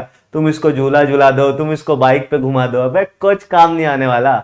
5 तो कुरकुरे होते हैं और तुम इससे छीन के भी नहीं भाग सकते, तुम इससे छीन के भी नहीं भाग सकते सर, क्योंकि छीन के भागोगे तो मोहल्ले वाले तुम्हारे साथ क्या, छोटा बच्चा है ना यार, छोटे जैसे मान लो एक छोटे बच्चे पे तुमने हाथ उठा दिया, गाली तुम ही सुनोगे, चाहे उसने तुम्हारे मुंह पे थूक क्यों ना दिया हो, है ना, क्योंकि लोग तो बोलेंगे बताओ कितना प्यारा हेयर स्टाइल है इसका, ये कैसे कुछ कर सकता है, और ये ऐसे मुस्कुराएगा देख के, बाकी सारे लोग पिघल जाएंगे और तुमको देख के करेंगे यही एकदम क्या ही बोले, एकदम निठल्ला है, कुछ कर भी नहीं रहा है, खाली नीट का पेपर पे पेपर दिए जा रहा है, पढ़ाई करिए नहीं रहा है, घूमते रहता है इधर उधर, है ना समझ गए मेरी बात। तो ऐसे तुम इस बच्चे से जैसे ही कुरकुरे जितना ज्यादा मांगोगे उतनी ज्यादा बार बार एनर्जी देनी पड़ेगी, और हर एक कुरकुरे के लिए अलग से एनर्जी देनी पड़ेगी, जो पिछले वाले कुरकुरे मांगने से ज्यादा एनर्जी होगी। मेरी बात सही है या गलत बता दो। सेम यहां पे भी एटम के लिए होता है कि अगर मेरे को एटम से एक कुरकुरे एक इलेक्ट्रॉन चाहिए तो मैंने कुछ एनर्जी दी, एक इलेक्ट्रॉन देने के बाद अगर दूसरा मांगा तो और ज्यादा एनर्जी लगेगी, तीसरा मांगा तो और ज्यादा एनर्जी लगेगी, चौथा इलेक्ट्रॉन निकाला तो और ज्यादा एनर्जी लगेगी। सर धीरे धीरे एनर्जी बढ़ते जाती है, इसी को हम कहते हैं सक्सेसिव आयोनाइजेशन एंथैल्पी, इसी को हम कहते हैं सक्सेसिव आयोनाइजेशन एंथैल्पी। क्या ये कॉन्सेप्ट एकदम क्या बोलते हैं फील हो गया, तो लिख दीजिए फील हो गया, है ना, फील हो गया सर ये कैसा फील है, अंग्रेजी खराब कर रहा हूं हमारी, अरे कोई बात नहीं, अंग्रेजी वाला फील करना भी नहीं है ना, समझ में आ गई बात। अब आप पूछोगे सर साइंस का रीजन क्या है ये बता दो। देख साइंस का रीजन अगर आप पूछोगे ना, साइंस वाला रीजन, तो साइंस वाला रीजन सिंपल इतना है, साइंस वाला रीजन सिंपल इतना है कि यहां पे क्या होता है सर, जेड इफेक्टिव बढ़ जाता है। कैसे बढ़ता है सर, अबे जैसे जैसे इलेक्ट्रॉन निकालते जाएंगे वैसे वैसे प्रोटॉन की संख्या प्रोटॉन उतना ही रहेगा, इलेक्ट्रॉन कम होता जाएगा, तो हर इलेक्ट्रॉन पे लगने वाला फोर्स बढ़ता जाएगा। और हर इलेक्ट्रॉन पे लगने वाला फोर्स अगर बढ़ रहा है, हर इलेक्ट्रॉन पे लगने वाला फोर्स अगर बढ़ रहा है, तो आपको पता है सर ज्यादा एनर्जी देनी पड़ेगी, ज्यादा एनर्जी देनी पड़ेगी। क्या ये बात क्लियर है? ऐसे एक बार क्या हुआ था ना, मेरा भांजा अब तो काफी बड़ा हो गया, अब तो लंबा, मेरे से भी लंबा हो गया। कौन से क्लास में? सातवीं आठवीं क्लास में। हाँ, तो क्या कहते हैं, उसके साथ क्या हुआ ना कि ऐसे ही वो आया हुआ था, छोटा था उस टाइम पे, उस टाइम 2-3 में था, एकदम प्यारा सा क्यूट सा बच्चा था, छोटा मोटा एकदम गोल मटोल सा, तो कुरकुरे खा रहा था। तो उसको ना किसी काम से किसी ने बुलाया कि हर्ष, हर्ष नाम है उसका, कि है हर्ष इधर आ। तो उसको लगा कोई गिफ्ट उफ्ट देगा या किसी से मिलने के लिए बुलाया जा रहा है। ऐसा होता है ना, बच्चे नानी घर आते हैं। मैं भी उस टाइम पे बहुत बड़ा था, छोटा ही था, मैं 11th-12th में था मेरे हिसाब से। तो हर्ष, आओ आओ इनसे मिलाते हैं। तो वो भी गया, चॉकलेट लाए हैं अंकल, आओ मिल लो, या नाना, वहां तो नानी घर में सब नाना या मामा ही होते हैं, है ना, तो नाना चॉकलेट लाए, आओ मिल लो, पापा ने बुलाया, पिताजी ने। वो गया, वो कुरकुरे खा रहा था। उसने सोचा कुरकुरे बाहर लेके जाऊंगा, कोई मांग लेगा, ये जानने पहचानने वाला आदमी है मामा मेरा, इसी को दे देता हूँ। तो उसने क्या किया ना, उसने कुरकुरे, क्या वे 5 रुपए 6 रुपए, मतलब 5-10 रुपए के पैकेट में कितने होते थे, 5 रुपए का पैकेट होगा, तो उसने कुरकुरे से गिन लिया, 1 2 3 4, बोला मामा 7 कुरकुरे है, कम नहीं होना चाहिए। मैंने बोला वाह यार गजब भाई। मैंने बोला अच्छा मैं भी मामा हूं तुम्हारा, जा तू। तो जब वो गया, तो मैंने एक कुरकुरे खाया और एक कुरकुरे तोड़ दिया, समझ गए? जैसे मान लो ये 7 कुरकुरे हैं, है ना, ये क्या है भाई, ये 7 कुरकुरे के पीसेस हैं, 1 2 3 4 5 6 7। तो इसमें से एक मैंने खा लिया, कम हो गया। एक को मैंने क्या किया, तोड़ दिया, है ना, एक को तोड़ दिया मतलब इसको तोड़ के 2 हिस्सों में बांट दिया, एक ऐसा एक ऐसा। अब फिर गिन कितने हैं। गिना? बोलोगे हाँ सर, ये भी 7 ही है सर। है ना, ये अभी भी 7 ही है। तो ऐसे करके अपन बच गया उस दिन। चलो आगे आपने, खैर आपको कॉन्सेप्ट समझ में आ गया होगा। रीजन इसका, एक्चुअल रीजन इसका क्या है सर, जेड इफेक्टिव है। इसका एक्चुअल रीजन क्या है, जेड इफेक्टिव है। क्लियर है? बताइए, क्या ये बात सभी को क्लियर है? हाँ सर। आगे बढ़ते हैं, इसके बाद अगले पेज पे चलते हैं। तो इसके बाद अगर हम आगे बात करें, एक सवाल करते हैं, सवाल करके सक्सेसिव आयनाइजेशन एंथैल्पी के बाद फिर हम फैक्टर्स अफेक्टिंग आयनाइजेशन एंथैल्पी पे चलेंगे। क्वेश्चन है कि find the enthalpy change for following reaction using given data. आपको गिवन डेटा दे रखा है, उससे आपको एंथैल्पी चेंज निकालना है। सबसे पहला रिएक्शन है कि ए जो है गैसीय स्टेट में ये बना रहा है ए प्लस प्लस एक इलेक्ट्रॉन गैसियस। इसमें जो एंथैल्पी चेंज हुई है वो है 120 kilo joule per mole.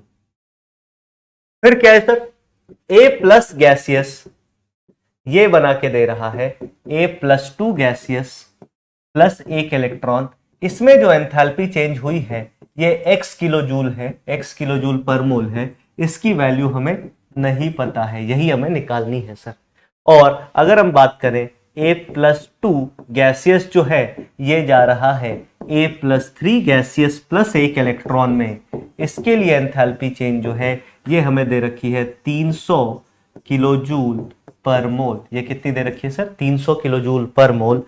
The value of x can be, x की value, x is equal to option 1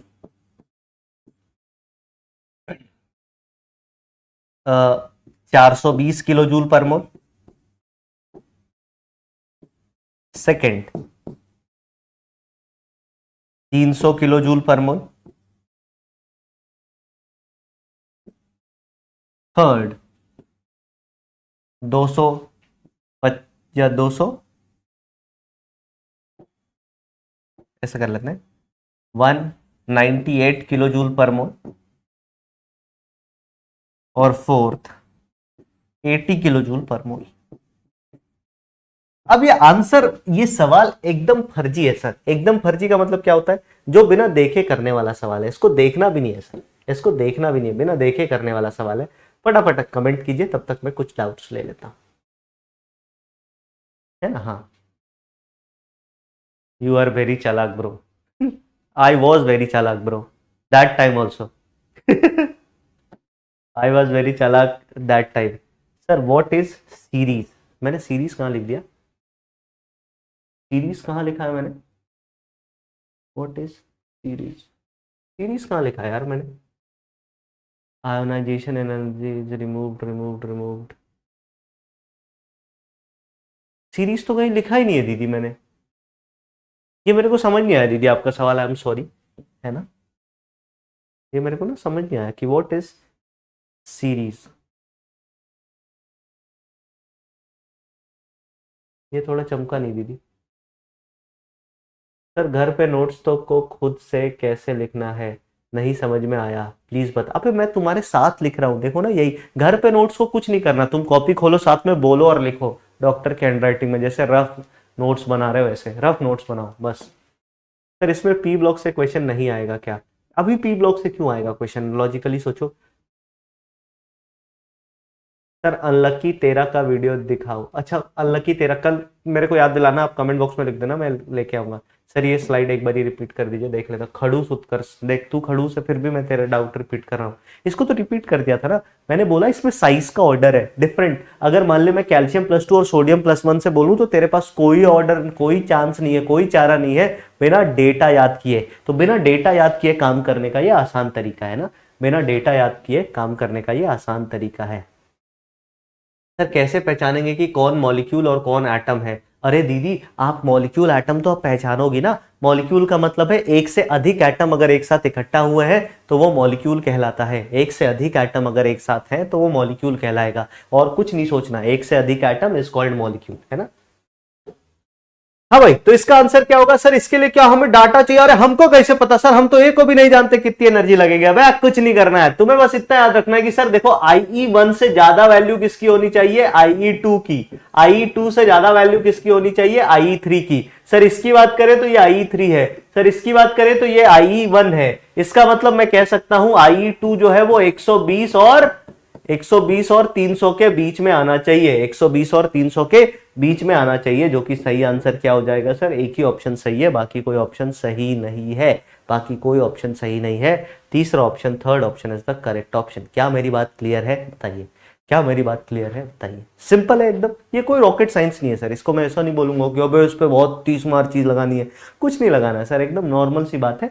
कभी कभी ना कुछ चीजें आप केवल लॉजिक से कर सकते हो, जिसके पीछे कोई रॉकेट साइंस नहीं होती। चलिए इसके बाद आगे आते हैं, फिर हम बात करते हैं फैक्टर्स अफेक्टिंग, फिर लिखिए factors affecting IE, factors affecting ionisation enthalpy.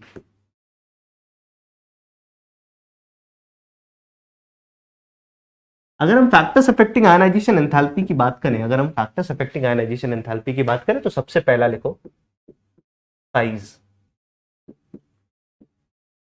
सबसे पहला हमने क्या लिखा सर? साइज लिखा। अब साइज से कैसे कैसे क्या क्या सुनना, अगर कभी भी साइज ज्यादा है, बड़ा, या साइज है ना, साइज अगर ज्यादा है तो इलेक्ट्रॉन जो है वो क्या होगा सर? इलेक्ट्रॉन डिस्टेंस पे होंगे।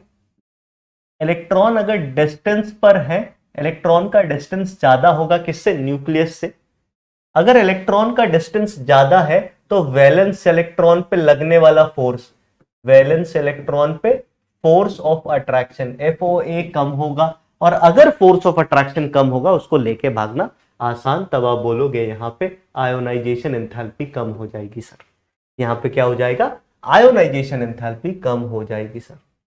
कैसे? मैं फिर से रिपीट कर देता हूं जो भी बातें मैंने कही। मैंने बोला कि देख भाई, अगर साइज ज्यादा है ना, जैसे मान ली ये है न्यूक्लियस, न्यूक्लियस के एक इलेक्ट्रॉन यहां पे, दूसरा इलेक्ट्रॉन यहां पे, किसको लेके भगा के जा सकता है आसानी से? बता, किसको लेके भगा के जा सकता है आसानी से? पोल का रिजल्ट नहीं देखा क्या हमने? ओके ओके, इसका आंसर सी हो जाएगा। रिजल्ट देख लेते हैं।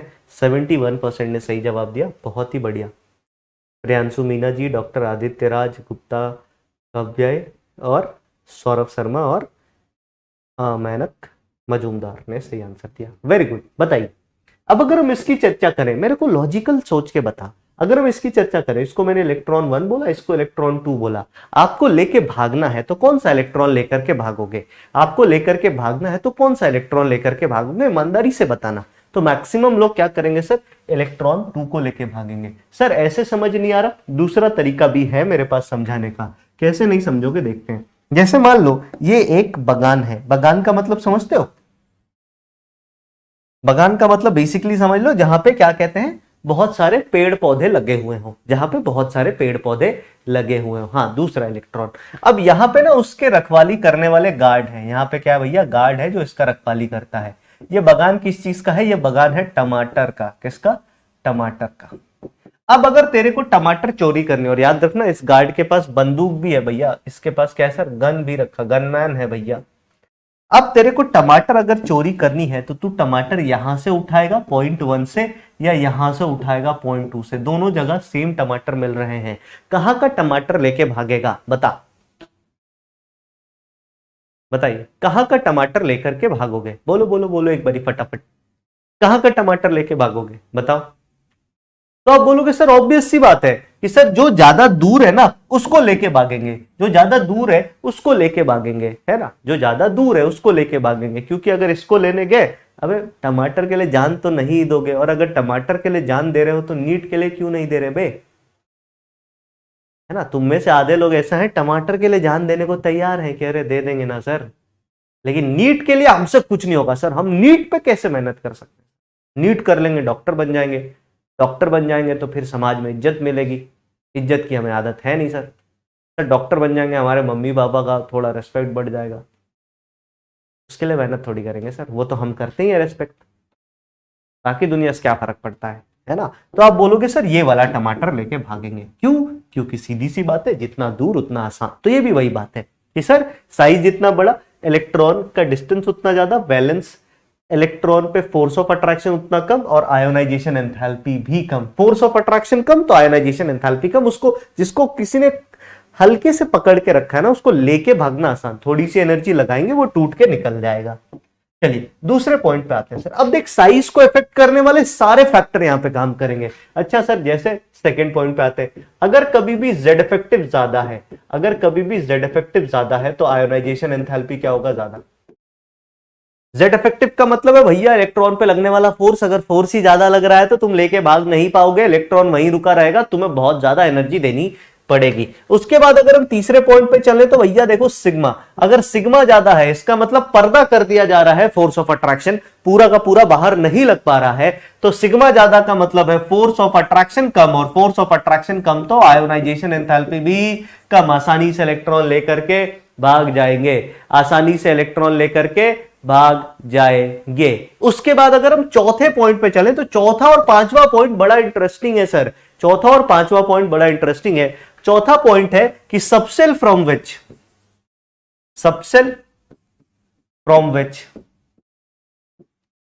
Electron is to be removed, electron is to be removed. किस सबसेल से हम इलेक्ट्रॉन रिमूव करेंगे? ठीक है, ये भी एक बहुत इंपॉर्टेंट है। इसमें क्या है सर? एस सबसेल से सबसे मुश्किल है, उसके बाद पी से, उसके बाद डी से, उसके बाद एफ से। अगर हम एस की बात करें तो किसी एस सबसेल से इलेक्ट्रॉन मूव करना सबसे ज्यादा डिफिकल्ट है।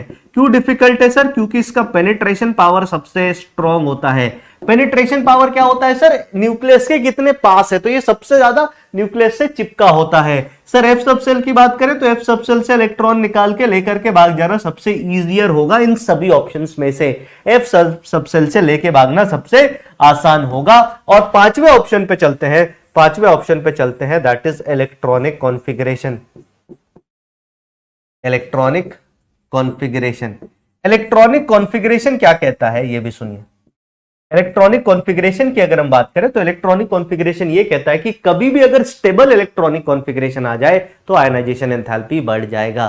कभी भी अगर स्टेबल आयनाइजेशन एंथैल्पी क्या बोलते हैं, स्टेबल इलेक्ट्रॉनिक कॉन्फ़िगरेशन आ जाए तो आयनाइजेशन एंथैल्पी बढ़ जाएगा। इसमें मैं बस इतना कहूंगा, इलेक्ट्रॉनिक नहीं इलेक्ट्रॉनिक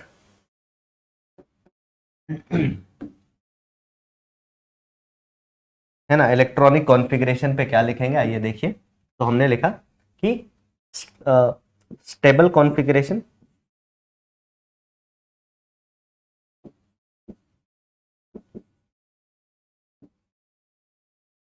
कॉन्फ़िगरेशन अगर स्टेबल है ना, स्टेबल कॉन्फ़िगरेशन का सीधा सरल मतलब ये होगा, स्टेबल कॉन्फ़िगरेशन का सीधा सरल मतलब ये होगा कि कॉन्फ़िगरेशन जितना ज्यादा स्टेबल, कॉन्फ़िगरेशन जितना ज्यादा स्टेबल, आयोनाइजेशन एंथैल्पी उतनी ज्यादा। तो स्टेबल कॉन्फ़िगरेशन मोस्टली कौन होता है sir? Half filled and fully filled, half and fully filled orbitals. Copy कर लो इसको, फिर अगले पेज पे चलते हैं। फटाफट मेरे को एक बारी बता दो, क्या आपने इसको कॉपी कर लिया है? क्या आपने इसको कॉपी कर लिया है? बताइए, क्या आपने इसको कॉपी कर लिया है? तो सिंपल, बेसिकली 5 रीजन है, बहुत ही सिंपल है सर, कोई रॉकेट साइंस नहीं है, बहुत सिंपल है, कोई रॉकेट साइंस इनमें नहीं है। हाँ चलिए, बहुत बढ़िया, एक बारी कॉपी कर लीजिए। मैं फिर से रिपीट कर देता हूं क्या क्या फैक्टर है। सर साइज ज्यादा, इलेक्ट्रॉन दूर, लेके भागना आसान। सर जेड इफेक्टिव ज्यादा, फोर्स ज्यादा लग रहा है, लेके भागना मुश्किल। सर सिग्मा ज्यादा, पर्दा ज्यादा अच्छे से लगा हुआ है, लेके भागना आसान। सर सबसेल के हिसाब से एस सबसेल से लेके जाना सबसे मुश्किल, एफ सबसेल से लेके भागना सबसे आसान। फिर इलेक्ट्रॉनिक कॉन्फ़िगरेशन में हाफ फील्ड और फुली फील्ड में घपला है, बाकियों में नॉर्मल कंडीशंस आपको देखने को मिलेगा। इसके बाद लिखिए trend of ionization enthalpy in modern periodic table. लिखिए trend of I, trend of IE in MPT modern periodic table. ये मैंने पहले ही बता रखा है, एमपीटी का मतलब क्या है सर? Modern periodic table. बार बार नहीं लिखेंगे मॉडर्न पीरियोडिक टेबल, जब एक ही शब्द को बार बार लिखना है, और तुम्हें भी पता है ये पहले अपन ने पढ़ रखा है। देखते हैं, अगर हम ट्रेंड की बात करें, सबसे पहले हम कहां पे चलेंगे सर? तो सबसे पहले हम बात कर लेते हैं 1 में लिखते हैं from when we move from L to R. L to R का मतलब क्या है सर? हम कहां पे मूव कर रहे हैं? फिर से एक बार लिख देता हूं, लेफ्ट टू राइट। और जब कभी भी हम लेफ्ट टू राइट मूव करते हैं, जब कभी भी हम लेफ्ट टू राइट मूव करते हैं, इसका मतलब हम कहां चल रहे हैं sir? We are moving in a period. हम कहां पे मूव कर रहे हैं? किसी एक पीरियड के अंदर, किसी एक पीरियड के अंदर, ठीक है, किसी एक पीरियड के अंदर। सबसे पहले हम चर्चा करेंगे for S block and P block, for S and P block, for S and P block. S और पी ब्लॉक एलिमेंट के लिए हम इस चर्चा को आगे बढ़ाएंगे। अगर एस और पी ब्लॉक के एलिमेंट की हम बात करें, अगर एस और पी ब्लॉक एलिमेंट की हम बात करें, तो इसमें क्या ऑर्डर कैसा होता है, आइए देखते हैं और समझते हैं। और S and P block element, सीधी सीधी बात है, देखो इन जनरल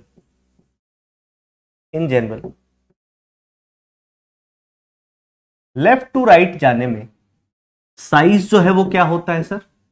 साइज डिक्रीजेस, तो आयोनाइजेशन एंथैल्पी क्या होगा सर? इंक्रीज करेगा। इन जनरल ऐसा होगा, विथ सम एक्सेप्शन। जैसे हम बात करेंगे पीरियड नंबर 2 की, सबसे पहले P2 की बात करेंगे। P2 की अगर हम बात करें तो हम शुरुआत किससे करेंगे सर? लिथियम, फिर बेरिलियम, फिर बोरॉन, फिर कार्बन, फिर नाइट्रोजन, फिर ऑक्सीजन, फिर फ्लोरीन और लास्ट में नियॉन। इनमें अगर हम आयोनाइजेशन एंथैल्पीज की बात करें तो आप बोलोगे देखो सर, लॉजिकली इस वाले कंडीशन पे ऑर्डर क्या होना चाहिए? हम सबको क्या करेंगे सर? लिथियम से ज्यादा कठिन बेरिलियम, फिर बोरोन, फिर कार्बन, फिर नाइट्रोजन, फिर ऑक्सीजन, फिर ये, और नियॉन का तो बहुत ज्यादा होगा। नियॉन का एक्सेप्शनली इसलिए ज्यादा होगा क्योंकि ये क्या है? ये बहुत ज्यादा स्टेबल है ना? तो ये ऑर्डर हो गया। अगर आप मेरे से पूछोगे क्या ये ऑर्डर सही है, मैं बोलूंगा देखो यार लगभग सही है, बट इसमें कुछ गलतियां हैं। तो ये ऑर्डर क्या है सर? रॉन्ग ऑर्डर है। This order is wrong. इसमें कुछ गलतियां हैं सर। गलतियां कहां है आइए देख लेते हैं। इसमें गलतियां कहां है आइए देख लेते हैं। सबसे पहली गलती बेरिलियम और बोरोन के बीच में है, दूसरी गलती नाइट्रोजन और ऑक्सीजन के बीच में है। इन 2 जगहों पे गलती है। मैं एक बारी चैट बंद कर देता हूं। इन 2 जगहों पे गलती है सर। क्या गलती है मैं आपको वो दिखाता हूं, फिर इसका सही ऑर्डर लिखेंगे। अगर हम बेरिलियम की बात करें तो बेरिलियम का इलेक्ट्रॉनिक कॉन्फ़िगरेशन है आउटर मोस्ट वैलेंस शेल का 2s2।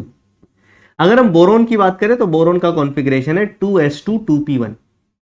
अगर हम 2s2 की बात करें तो 2s2 आप क्या बोलोगे sir? This is a fully filled orbital. ये कैसा ऑर्बिटल है? एक तो फुली फिल्ड ऑर्बिटल है, पहला point, this is a fully filled orbital. दूसरा, यहां पे हम इलेक्ट्रॉन s सबशेल से निकाल रहे हैं। कहां से निकाल रहे हैं? s सबशेल से निकाल रहे हैं। यहां पे अगर हम बात करें तो this is neither fully filled nor half filled, ना तो फुली फिल्ड है ना हाफ फिल्ड है, तो इसको लिखते ही नहीं है। और यहां पे इलेक्ट्रॉन पी सब शेल से निकाल रहे हैं। कहां से निकाल रहे हैं? पी सब शेल से। ये दोनों ही पॉइंट क्या डिनोट करता है कि इन दोनों में से इजी किस पे होना चाहिए? बताओ, इजी किस पे इलेक्ट्रॉन निकालना होना चाहिए? बोरोन का इलेक्ट्रॉन निकालना इजी होना चाहिए या बेरिलियम का इलेक्ट्रॉन निकालना इजी होना चाहिए? बताइए, बोलिए। इन दोनों में से किसका इलेक्ट्रॉन निकालना इजी होना चाहिए? सोच के बताना। मैंने क्या बोला कि सर देखो फुली फिल्ड है एक तो, क्योंकि एस में 2 इलेक्ट्रॉन ही होते हैं, 2 का मतलब फुली फिल्ड एस है। सर अगर हम एस सबसेल की बात करें तो यहां पे एस सबसेल से निकाल रहे हैं। सर ये फुली फिल्ड भी नहीं है और पी सबसेल से भी इलेक्ट्रॉन निकाल रहे हैं, तो आप बोलोगे इसके लिए इलेक्ट्रॉन निकालना इजी होगा। सर इजी होगा तो ये पीछे आना चाहिए। बोलो हाँ या ना? आप बोलेंगे हाँ सर। और याद रखना जहां भी चेंज होगा वो एक ही स्टेप होगा। ऐसा नहीं कि सर अब बोरोन को यहां ला दो ना सर, अबे यहां नहीं आएगा मेरे भाई, एक ही स्थान एक ही प्लेस शिफ्ट होगा। याद रखना इस बात को। सर यहां पे चले, यहां पे का घपलो है, यहां का घपला देख लेते हैं। सर यहां पे नाइट्रोजन की बात करेंगे तो नाइट्रोजन से इलेक्ट्रॉन निकालने वाला जो सबसेल है वो कौन सा सबसेल है? आप बोलोगे सर पी सब सेल।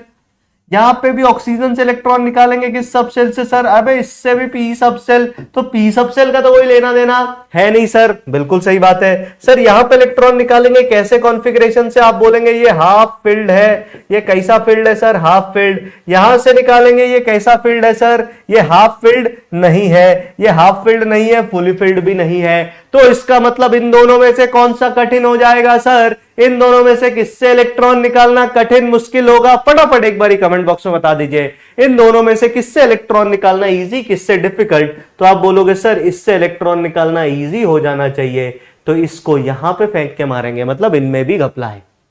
अब पीरियोडिक टेबल में देखोगे तो मैं आपको बता देता हूं, देखो 2 और 13 ग्रुप नंबर में बता रहा हूं, ग्रुप नंबर में कहां कहां फर्क पड़ेगा। ग्रुप नंबर 2 एंड 13 में एक घपला होगा सर, एक धोमका यहां देखने को मिलेगा, और 15 एंड 16 में यहां पे तुम्हें धोमका देखने को मिलेगा, यहां पे तुम्हें धोमका देखने को मिलेगा।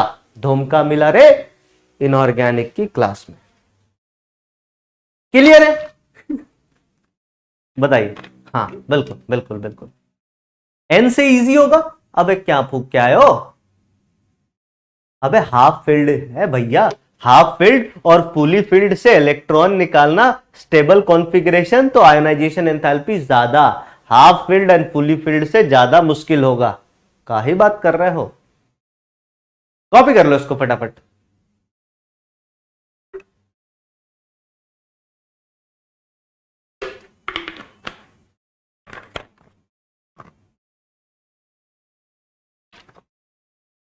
ठीक है सर। व्हाट इज धोमका? धोमका इज नथिंग, इट्स धोखा। बीच में ऐसे मीम चली थी ना जिसमें हर चीज में एम लगा देते हैं, है ना? गुड मॉर्निंग में एम लगा देंगे, गुड मॉम रिंग, तो वही है। धोखे को हमने बना दिया धोमका, हेलो को हमने बना दिया हेमलो।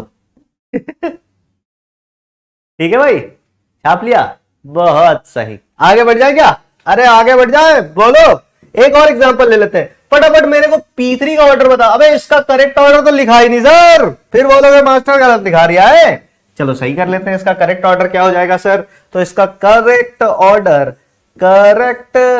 ऑर्डर जो है वो क्या हो जाएगा सर? सबसे कम लिथियम से ज्यादा, बोरोन से ज्यादा, बेरिलियम से ज्यादा, कार्बन से ज्यादा, ऑक्सीजन से ज्यादा, नाइट्रोजन से ज्यादा, फ्लोरीन बहुत ज्यादा, नियॉन।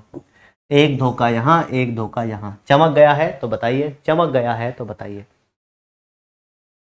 हाँ हेलो दोस्तों, वाह। हाँ अब सीख गया तुम लोग, बिल्कुल बिल्कुल बिल्कुल।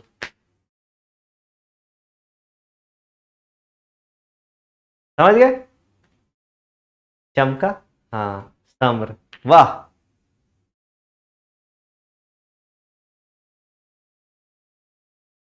चलिए। हाँ भाई हाँ, बिल्कुल बिल्कुल। चलो आगे बढ़ जाए। चलिए इसके बाद आगे देखिए। तो अगले पे P3 पे खेल ले क्या? P3 पे शुरू कहां से करेंगे सर? सोडियम, मैग्नीशियम, फिर अबे बोलते जाओ, गाना तो गा दो। Sodium, magnesium, aluminium. एक चाचा बीच में से गाना गा रहे थे ना। फिर आपका सिलिकॉन, फास्फोरस, सल्फर, क्लोरीन और आर्गन। बताओ क्या होगा इसका ऑर्डर? ऑर्डर ऑर्डर, क्या है ऑर्डर, क्या है ऑर्डर, बताइए। तो आप बोलेंगे सर कुछ नहीं, ज्यादा टेंशन नहीं लेना है सर। सर सबसे कम सोडियम, सोडियम से ज्यादा एल्यूमिनियम, इन दोनों में होगा घपला, एल्यूमिनियम से ज्यादा मैग्नीशियम। फिर यहां पे देख लो ये 15-16 है, इसको भी पहले सतर्क हो जाओ, सावधानी हटी है ना, एक्सेप्शन घटी। सल्फर के बाद आया फॉस्फोरस, पलट दिया सर। उसके बाद आया क्लोरीन, और क्लोरीन से कहीं ज्यादा आ गया है आर्गन। बोलो मेरी बात समझ में आई, हाँ ना, yes no, yes no, yes no, am I clear to all of you? Yes sir. इसके बाद एक बहुत ही प्यारी खबर आपको देनी है आज, एक बहुत ही प्यारी खबर आपको देनी है, उसको ध्यान से सुन लीजिएगा। ये था 1, इसमें बी में चलते हैं, इन डी ब्लॉक, इन डी ब्लॉक, एफ ब्लॉक की तो चर्चा भी नहीं करेंगे, इन डी ब्लॉक। अरे डी ब्लॉक के अंदर क्या होता है दादा, तो डी ब्लॉक के अंदर बस एक ही लाइन याद रखना, यही है आपकी खुशखबरी कि डी ब्लॉक के अंदर there is no regular trend. याद रखिएगा, डी ब्लॉक के अंदर क्या होता है sir, no regular trend, no regular trend. तो क्योंकि रेगुलर ट्रेंड नहीं है तो हम इसको नहीं पढ़ेंगे सर, हम इसको सीधा सीधा कहां पे देखेंगे, जब हम डी ब्लॉक पढ़ रहे होंगे, इन डी ब्लॉक, जब हम डी ब्लॉक पढ़ रहे होंगे वहां पे हम इसको देख लेंगे, क्योंकि इसमें कोई रेगुलर ट्रेंड नहीं है कि बढ़ेगा घटेगा, कभी भी कुछ भी हो जा रहा है यार, कभी भी कुछ भी हो जा रहा है, कभी भी कुछ भी हो जा रहा है। तो इसको हमने यहाँ पे इग्नोर कर दिया। कैसा लगा इसको सुन के, बताइए बताइए बताइए बताइए, हाँ कैसा लगा? हाउ इज दिस खुशखबरी? कि अरे सर इसमें कोई होता ही नहीं है, कुछ ट्रेंड ही नहीं पढ़ना है। हाँ, इसमें कोई ट्रेंड ही नहीं पढ़ना है, बिल्कुल। अबे इनऑर्गेनिक में अगर किसी टॉपिक में ट्रेंड ना होना, ये बहुत बड़ी बात है दोस्त, तो खुश हो जाओ। चलिए आगे बढ़ जाए, आगे बढ़े, चलिए चलिए चलिए चलिए। मुझे लगा कल छुट्टी है, ये क्या है, हट। अबे यही है तुम्हारे लिए। हाँ चलो इसके बाद आगे बढ़ते हैं, सेकंड पॉइंट पे चलते हैं। सेकंड पॉइंट पे हम कहां पे चलेंगे sir, from T to B. कहां पे भैया, T to B, top to bottom. Top to bottom जाने का मतलब हम कहां पे मूव कर रहे हैं सर, हम मूव कर रहे हैं डाउन द ग्रुप। कहां मूव कर रहे हैं, डाउन द ग्रुप, एक ग्रुप में ऊपर से नीचे की तरफ, डाउन द ग्रुप, एक ग्रुप में ऊपर से नीचे की तरफ। जब हम एक ग्रुप में ऊपर से नीचे की तरफ मूव कर रहे हैं तो क्या होगा, फिर से ए में लिखेंगे in S and P block, in S and P block. S और पी ब्लॉक के अंदर क्या है, मारा मारी। आइए देखते हैं। अगर एस और पी ब्लॉक के अंदर आप मेरे से पूछो कि बेसिकली ग्रुप में जब हम ऊपर से नीचे आते हैं तो क्या चीजें होती हैं, तो मैं आपको सीधा सीधा बोलूंगा कि देखो भैया, साइज जो है इस जगह पे क्या होता है, इन जनरल इंक्रीज करता है। इन जनरल लिखना बहुत जरूरी है, इन जनरल लिखना बहुत जरूरी है। साइज जो है वो इंक्रीज करता है, तो आयोनाइजेशन एंथैल्पी जो है वो डिक्रीज करनी चाहिए, नियमता यही होना चाहिए और यही होता भी है।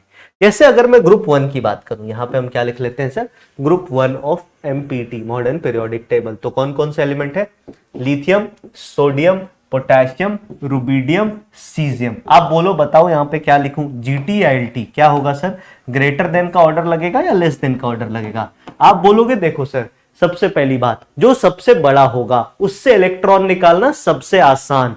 तो आप बोलेंगे सर देखो, लिथियम से सबसे कठिन, और डाउन द ग्रुप ये कम होता जाएगा, साइज बढ़ता जाएगा, आयोनाइजेशन एंथैल्पी कम होते जाएगी, सीजियम से सबसे आसानी से इलेक्ट्रॉन निकलेगा। इसी के लिए जब आप फिजिकल केमिस्ट्री पढ़ रहे होगे, मैं कुछ चीजें कोरिलेट कर रहा हूं, ध्यान से सुनना, बड़ी मजेदार बात है। जब आप फिजिकल केमिस्ट्री पढ़ रहे होगे तो सर ने आपको फोटो इलेक्ट्रिक इफेक्ट बताया होगा। फोटो इलेक्ट्रिक इफेक्ट में उन्होंने बोला होगा सीजियम जैसे metal due to low ionisation enthalpy क्या करते हैं सर, लाइट पड़ने पे इलेक्ट्रॉन दे देते हैं। क्यों? क्योंकि इनके इलेक्ट्रॉन से लगने वाले फोर्स जो है ना, इलेक्ट्रॉन को रोकने वाला फोर्स बहुत कमजोर है, आसानी से इलेक्ट्रॉन दे देते हैं सर, ये आसानी से इलेक्ट्रॉन दे देते हैं। इसी के लिए इनका यूज हम फोटो इलेक्ट्रिक इफेक्ट वगैरह में करते हैं, ठीक है। उसके बाद अगर हम ग्रुप 2 पे चले सर, ग्रुप 2 की अगर हम बात करें तो आप बोलोगे बेटा ने मांगा कन्या सुंदर, रेडियम की कोई बात नहीं करेंगे। अब बता दो इसको ऑर्डर क्या होगा सर, हम जा रहे हैं डाउन द ग्रुप, साइज हो रहा है इंक्रीज, हम जा रहे हैं डाउन द ग्रुप, साइज हो रहा है इंक्रीज, साइज इंक्रीज करेगा तो आयोनाइजेशन एंथैल्पी डिक्रीज करेगी। अरे चमका नहीं चमका बताओ यार, चमका या नहीं चमका बोलो यार, क्या ये चमक रिया है, क्या ये चमक रिया है, बताइए। हाँ सर, यस सर, फिर अगर हम बात करें ग्रुप नंबर 3 की तो चर्चा नहीं कर सकते सर। अब सीधा चलेंगे ग्रुप नंबर 13 पे। ग्रुप नंबर 13 पे एक बारी के लिए हो जाएंगे सावधान, क्योंकि ये है एक्सेप्शन का घर। ग्रुप नंबर 13 पे कौन कौन से एलिमेंट आते हैं भैया, बोलिए, अरे बोलो, ग्रुप नंबर 13 पे कौन कौन से एलिमेंट आते हैं? तो आप बोलोगे ग्रुप 13 पे एलिमेंट बहुत सारे आते हैं सर। अच्छा, तो बाल, गंगाधर, इंडियन, तिलक। इसमें बहुत पेचीदा ऑर्डर है, इसमें बहुत पेचीदा ऑर्डर है सर। कैसा? बहुत पेचीदा। क्या ऑर्डर होता है देखना। इसको तो पहले मैं मिटा देता हूं, क्योंकि ऐसा कुछ है ही नहीं सर। सबसे ज्यादा बोरोन का, सबसे ज्यादा किसका सर? लड़कों फेवरेट कलर ले लिया है। सबसे ज्यादा किसका? बोरोन का। सर बोरोन के बाद अचानक से कूद के इसमें आता है थैलियम। कौन आता है सर? थैलियम। ठीक है, हाँ। थैलियम के बाद इसमें अचानक से आता है कौन? बताओ, बोलो बोलो बोलो। हाँ, अबे एलिमेंट का नाम तो बता ही दोगे। हाँ बताओ, बोलो। चमक रहा है सर, बहुत बढ़िया। बोरोन के बाद एल्यूमिनियम, गैलियम तो ठीक है, लेकिन यहां पे आ गया बोरोन के बाद डायरेक्टली आ गया थैलियम। थैलियम के बाद कौन आएगा सर? तो देखो, सुनना मेरी बात। इसको याद करने के लिए तुमने एक मूवी देखी होगी। तुमने कोई ऐसी मूवी देखी है जिसमें एक सेंट सेबेस्टियन गार्डन के नीचे बड़का डब्ल्यू आता है? एक सेंट सेबेस्टियन नाम का गार्डन है, उसके नीचे बड़का डब्ल्यू आता है। ये कौन सी मूवी है? कोई मेरे को नाम बताएगा? तो यहां से हम शुरू करेंगे, यहां से हम जाएंगे। ये पहला एलिमेंट है, नीचे फिर ऊपर फिर नीचे फिर ऊपर, ऐसे। अब इन सभी एलिमेंट को ना ऑर्डर में नाम कर लो, सभी पॉइंट को ऑर्डर में नाम कर लो। बोलो, बाल, है ना, गंगाधर, इंडियन, तिलक। अब ये इन सभी का आयोनाइजेशन एंथैल्पी है। तो क्या करो भैया, ये बड़का डब्ल्यू है सेंट सेबेस्टियन गार्डन के नीचे, हाँ धमाल में, बहुत बढ़िया। तो आप बोलोगे देखो बोरोन तो जीत गया सर, सबसे ज्यादा बोरोन का, तो हम फर्स्ट, बोरोन फर्स्ट। उसके बाद बोरोन के जस्ट नीचे, ये थोड़ा सा नीचे होना चाहिए, अगर नहीं है तो कर देते हैं यार, सब अपने ही हाथ में है ना। बोरोन के जस्ट नीचे कौन आएगा? बोलो, बोरोन के जस्ट नीचे यहां पे तो क्या है सर? यहां गैलियम था और यहां थैलियम था। बोरोन से जस्ट बाद कौन आएगा सर? हम सेकंड का नाम है गैलियम। फिर गैलियम के सॉरी थैलियम, थैलियम के बाद इधर आएगा गैलियम, गैलियम के बाद एल्यूमिनियम, और सबसे कम किसका होगा सर? इंडियम का, है ना। तो ये 5 नंबर, तो भयंकर ये ऑर्डर है। आपको डब्ल्यू याद रखना है सर। क्या याद रखना है? डब्ल्यू। तो बोरोन का सबसे ज्यादा। बोरोन के बाद कौन आया सर? थैलियम। थैलियम के बाद कौन आया सर? गैलियम। गैलियम के बाद कौन आया सर? एल्यूमिनियम। एल्यूमिनियम के बाद कौन आया सर? लास्ट में आया इंडियम। समझ में आई बात? बोलो, क्या मेरी बात क्लियर है? बताइए। तो ये है इसका ऑर्डर, यहां धोमका होता है, यहां धोमका होता है सर। बाकी और कोई धोमका है क्या? बाकी एक धोमका और है, उसको भी लिख देता हूं। बाकी कोई धोमका है नहीं सर। फिर हम ग्रुप नंबर 13 के बाद 14 की बात करें। ग्रुप नंबर 14 में भी एक छोटा सा धोमका है। इसके पीछे रीजन आपको पता ही है सर, रीजन आपको बता ही दिया है। ग्रुप नंबर 14 में कौन कौन आता है सर? बोलो बोलो बोलो। तो आप बोलोगे सर काशी गए, एसएन प्रभु। इनकी अगर हम बात करें तो इनमें ऑर्डर क्या होता है? देखो, इनमें ऑर्डर होता है कार्बन और सिलिकॉन में कार्बन का ज्यादा, सिलिकॉन और जर्मेनियम में सिलिकॉन का ज्यादा, जर्मेनियम और टिन में जर्मेनियम का ज्यादा, टिन और लेड का लगभग लगभग बराबर होता है। रीजन कोई पूछे? F contraction, 4F contraction. हाँ, रीजन कोई पूछे तो यहां पे आप क्या बोलोगे sir? 4F contraction, 4F contraction. समझ गए? बताइए बताइए बताइए। चलिए चलिए चलिए, हाँ भाई, इसको कॉपी कर लीजिए। फिर एक ऑर्डर और देखते हैं, फिर आज की क्लास एंड करेंगे। बिल्कुल, एक ऑर्डर और देखते हैं, फिर आज की क्लास एंड करेंगे। हाँ, फटाफट बता दीजिए कॉपी कर लिया है तो बस ये याद रखना, बाकी सभी ग्रुप में सेम है सर। जैसे क्लोरीन, फ्लोरीन, ब्रोमीन की बात करें, फ्लोरीन का सबसे ज्यादा, फिर क्लोरीन का, फिर इसका। और सबसे ज्यादा होता किसका है सर पूरे पीरियोडिक टेबल में? नोबल गैसेस का। मैक्सिमम आयोनाइजेशन एंथैल्पी, मैं यहाँ पे ये भी लिख देता हूँ, मैक्सिमम आई अगर आपसे पूछे कोई पीरियोडिक टेबल में तो ये हीलियम बाबा है अपने।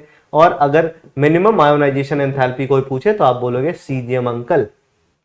ठीक है, हीलियम एंड स्टीजियम, हीलियम एंड स्टीजियम। चलिए, इसके बाद अगले पेज पे चलते हैं, आखिरी पेज पे। तो अभी हमने एसएनपी ब्लॉक की बात कर ली, अब हम डीएनएफ ब्लॉक की बात कर लेते हैं, मतलब डी ब्लॉक की बात कर लेते हैं। बी पे आते हैं। लिखते हैं इन डी ब्लॉक। फिर क्या करेंगे सर, डी ब्लॉक में दो कहानी अलग अलग चलती है। सबसे पहली कहानी चलती है ग्रुप 3 की, तो ग्रुप 3 को पकड़ा, ग्रुप 3 का ऑर्डर लिख लिया। सबसे पहले ग्रुप 3 ने क्या क्या ऑर्डर किया वो लिख लिया, और फिर इधर चलेंगे, इधर हम लिखेंगे ग्रुप नंबर 4 से लेकर के 4 to 12 तक का ऑर्डर है ना, ग्रुप 3 एंड ग्रुप 4 to 12 तक का ऑर्डर। इधर ग्रुप 3 लिख दिया, इधर 4 से 12 तक का ऑर्डर लिख लिया। ग्रुप 3 की अगर हम बात करें तो ग्रुप 3 में कौन कौन से एलिमेंट आते हैं सर, तो आप फिर से बोलोगे सैंडल या लात का असर। आप बोलोगे इनमें ऑर्डर क्या है सर, इनमें ऑर्डर क्या है, साइज बढ़ता जा रहा है, आयनाइजेशन एंथैल्पी कम होती जाएगी, तो सबसे ज्यादा आयनाइजेशन एंथैल्पी इसमें किसकी हो जाएगी सर, स्कैंडियम की, फिर इसकी, फिर इसकी। तो सिंपल ऑर्डर है, कोई दिक्कत नहीं है इसमें। रीजन क्या है सर, साइज बढ़ रहा है, साइज बढ़ रहा है, आयोनाइजेशन एंथैल्पी कम हो रही है, बस। सर ग्रुप 4 to अगर हम इसकी बात करें तो 4 to 12 में हम देखते हैं 3D सीरीज की, कौन कौन सी, एक तो 3D, दूसरा 4D, तीसरा 5D। 3D series 3D 4D 5D, 3D 4D 5D, अरे 3D 4D 5D। अगर यहां पे 3D और 4D को कंपेयर करना हो, अगर यहां पे 3D और 4D को कंपेयर करना हो तो आप बोलेंगे सर 3D और 4D में 4D का ज्यादा।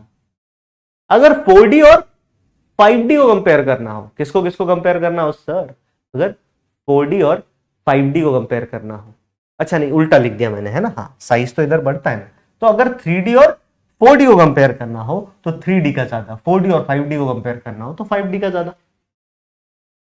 3D 4D में 3D, 4D 5D में 5D, इसका मतलब 4D फंस गया बीच में, इसका मतलब 4D फंस गया बीच में। फिर आप में से कुछ लोग होंगे वो बोलेंगे सर अगर 3D एंड 5D को कंपेयर करना हो, तो 5D को कंपेयर करना हो, अगर मगर से काम नहीं चलेगा, हाँ सर अगर करना हो तो तब क्या करेंगे, तो मैंने सीधा बोला then you need data, you need data. बिना डेटा के भैया टाटा कर देना, हाँ जो पूछे उसको बिना डाटा का टाटा कर देना, क्योंकि दोनों चीजें बदलते रहती हैं, दोनों बातें चेंज होते रहती हैं। कुछ एलिमेंट्स के लिए 3D ज्यादा है, कुछ एलिमेंट्स के लिए 4D ज्यादा है। जैसे इसका एग्जांपल अगर आप पूछना चाहो सर इसका एग्जांपल बता दो, तो मैंने बोला मान लो आपके पास है कॉपर, आपके पास है सिल्वर, आपके पास है गोल्ड, तो आप बोलोगे सर सिल्वर और कॉपर में कॉपर जीतेगा, गोल्ड और क्या बोलते हैं, गोल्ड और सिल्वर में गोल्ड जीत जाएगा। अच्छा सर नहीं पढ़ा पंडित एनी पीडी पीटी, इसमें सर निकल और पलेडियम में निकल जीत जाएगा, पलेडियम और प्लैटिनम में प्लैटिनम जीत जाएगा। इसी तरीके से इनका ऑर्डर होता रहेगा, इसी तरीके से इनका ऑर्डर होता रहेगा। सर क्या मेरी बात समझ आई, क्या मेरी बात समझ में आई? यहाँ पे मैं बोल देता हूँ कि मतलब इसको इंग्लिश में बोल देता हूँ कि if we need to compare between 3D and 5D, if we have to compare between 3D and 5D, we need data, without data we cannot do डू एनीथिंग। हमें आयोनाइजेशन एंथैल्पीज का डेटा चाहिए होएगा, we will be needing the data, we will be needing the data. समझ गया मेरी बात? बताइए क्या मेरी बात क्लियर है? एकदम चकाचक बता दीजिए, फिर आज की क्लास एंड करते हैं, बस टाइम हो गया है। हाँ भाई बोलो, क्लियर है? अरे अंकिल, हाँ अंकिल, हाँ डाटा को याद करना है क्या? नहीं इसमें डाटा कहाँ है, डाटा क्यों याद करोगे, पागल हो क्या बे? 10 डेटा याद करोगे, कुछ भी मत कर भाई। मैंने लिख दिया ना कि मैंने क्या बोला, you need data, you need data मतलब सामने वाले से मांगेंगे, हमारी जिम्मेदारी थोड़ी है, हमारी जिम्मेदारी थोड़ी है। तुमने बोला एक पोल पे चढ़ के प्रोजेक्टाइल बनाएंगे, कितनी दूर जाएगा? अबे तो कितनी दूर क्या जाएगा, कितना लंबा पोल है ये भी तो बताना पड़ेगा दोस्त। तो सवाल वाले को फेंक के मारो, बोलो भैया हाइट बताओ पोल का, तभी आंसर देंगे, वरना नहीं देंगे। तुम अपने तरफ देख लो, हाँ फिजिक्स की तरह नहीं करेंगे कि लेट इट बी एच, और अगर एच होता तो ये होता, यू होता तो यू होता, है ना। चलिए आगे बढ़ जाए। तो इसी के साथ आज की क्लास हम यहीं पे एंड करेंगे, इसी के साथ आज की क्लास हम यहीं पे एंड करेंगे, ठीक है। लास्ट क्लास आपको जो होमवर्क दिया था उसका डिस्कशन अपन कल कर ले, चलेगा? उसका डिस्कशन अपन कर ले, एक दिन और दे देते हैं टाइम कुछ बच्चों को और चीजें खोज के लाने के लिए, एक दिन और टाइम दे देते हैं कुछ बच्चों को और चीजें खोज के लाने के लिए कि और बच्चे खोज ले। कल अपन उसका डिस्कशन करेंगे, कल मैं स्क्रीनशॉट्स लेके आऊंगा, है ना, कल मैं स्क्रीनशॉट्स लेके आऊंगा। अभी पीछे चलाऊंगा, पीछे पता नहीं किसी को व्हाट्सएप खुला होगा, तुम लोग तबाही मचा दोगे, हाँ नंबर वंबर लीक करवा दोगे बेचारे का, है ना, हाँ। तो उसको कल करेंगे। आज की क्लास में हमने क्या क्या पढ़ा मैं बता देता हूं। आज की क्लास में हमने बेसिकली आयनिक साइज के बारे में पूरा कच्चा चिट्टा खोल के रख दिया सर। आयनिक साइज का अब मैं तुम्हें बस इतना बोल रहा हूं, तू भाई जेई मेंस पे चला जा, तू भाई जेई एडवांस पे चला जा। अबे जो सवाल तेरे को दिख रहे हैं ना, अटैक, सीधा अटैक, सीधा सॉल्व नहीं करना है दोस्त, सॉल्व नहीं करना है, क्वेश्चन की हवा निकाल देनी है, अटैक करना है क्वेश्चन पे। सॉल्व तो फालतू लोग करते हैं, सॉल्व वॉल्व नहीं करना अपने को अटैक करना है सर, कि क्वेश्चन की हवा टाइट हो जाए, देखे कि अबे यार ये आ गया, अब तो ये तो तबाही मचा देगा, है ना। अटैक, टाइम बेस्ड तरीके से खूब सवाल करो। तुम्हें जेई मेंस के पीवाईक्यूज मिले, पकड़ो रगड़ दो उसको लेके। जेई मेंस के पीवाईक्यू मिले, पकड़ के रगड़ दो। सोचना ही नहीं है सर, एक बार भी मत सोचना कि जेई मेंस हमसे कैसे होगा, सोचना ही मत। आयनाइजेशन एंथैल्पी टॉपिक के और इन टॉपिक के तो जो मिले रगड़ दो। आयनाइजेशन एंथैल्पी में एप्लीकेशन वाला पार्ट बचता है ना, कि जैसे हम पता कर सकते हैं ग्रुप और period of an atom. Group कैसे पता कर सकते हैं वो अगले पेज में करेंगे, सक्सेसिव आयनाइजेशन एंथैल्पी से अगली क्लास में करेंगे, बट बाकी चीजें हम कर सकते हैं। और साथ में आज हमने आयनाइजेशन एंथैल्पी के बारे में बहुत सारी बातें हमने पढ़ ली, ट्रेंड वगैरह पढ़ लिया। बस एक ही चीज बचता है, एप्लीकेशन ऑफ आई। बस हमारे पास एक ही चीज बचता है, that is application of ionization enthalpy. Ionisation enthalpy का एप्लीकेशन बचता है, ये भी कंप्लीट हो जाएगा, हमारा सारा काम खत्म हो जाएगा। फिर इस चैप्टर में जो छोटे छोटे टॉपिक बचेंगे जो कल ही शुरू होंगे, कल ही खत्म हो जाएंगे, और बाकी कुछ एक्स्ट्रा टॉपिक जो हमें आगे काम आएंगे आगे के चैप्टर में, उसको भी अपन एक एक्स्ट्रा क्लास लेके, मतलब एक क्लास लेकर के उसको भी कंप्लीट करेंगे। So that's all we have in today's class. मिलते हैं अगले लेक्चर में। एक आधा डाउट ले लेते हैं, एक आधा डाउट, अच्छा पॉपुलर डाउट में देख लेते हैं। सर 198 कैसे आएगा?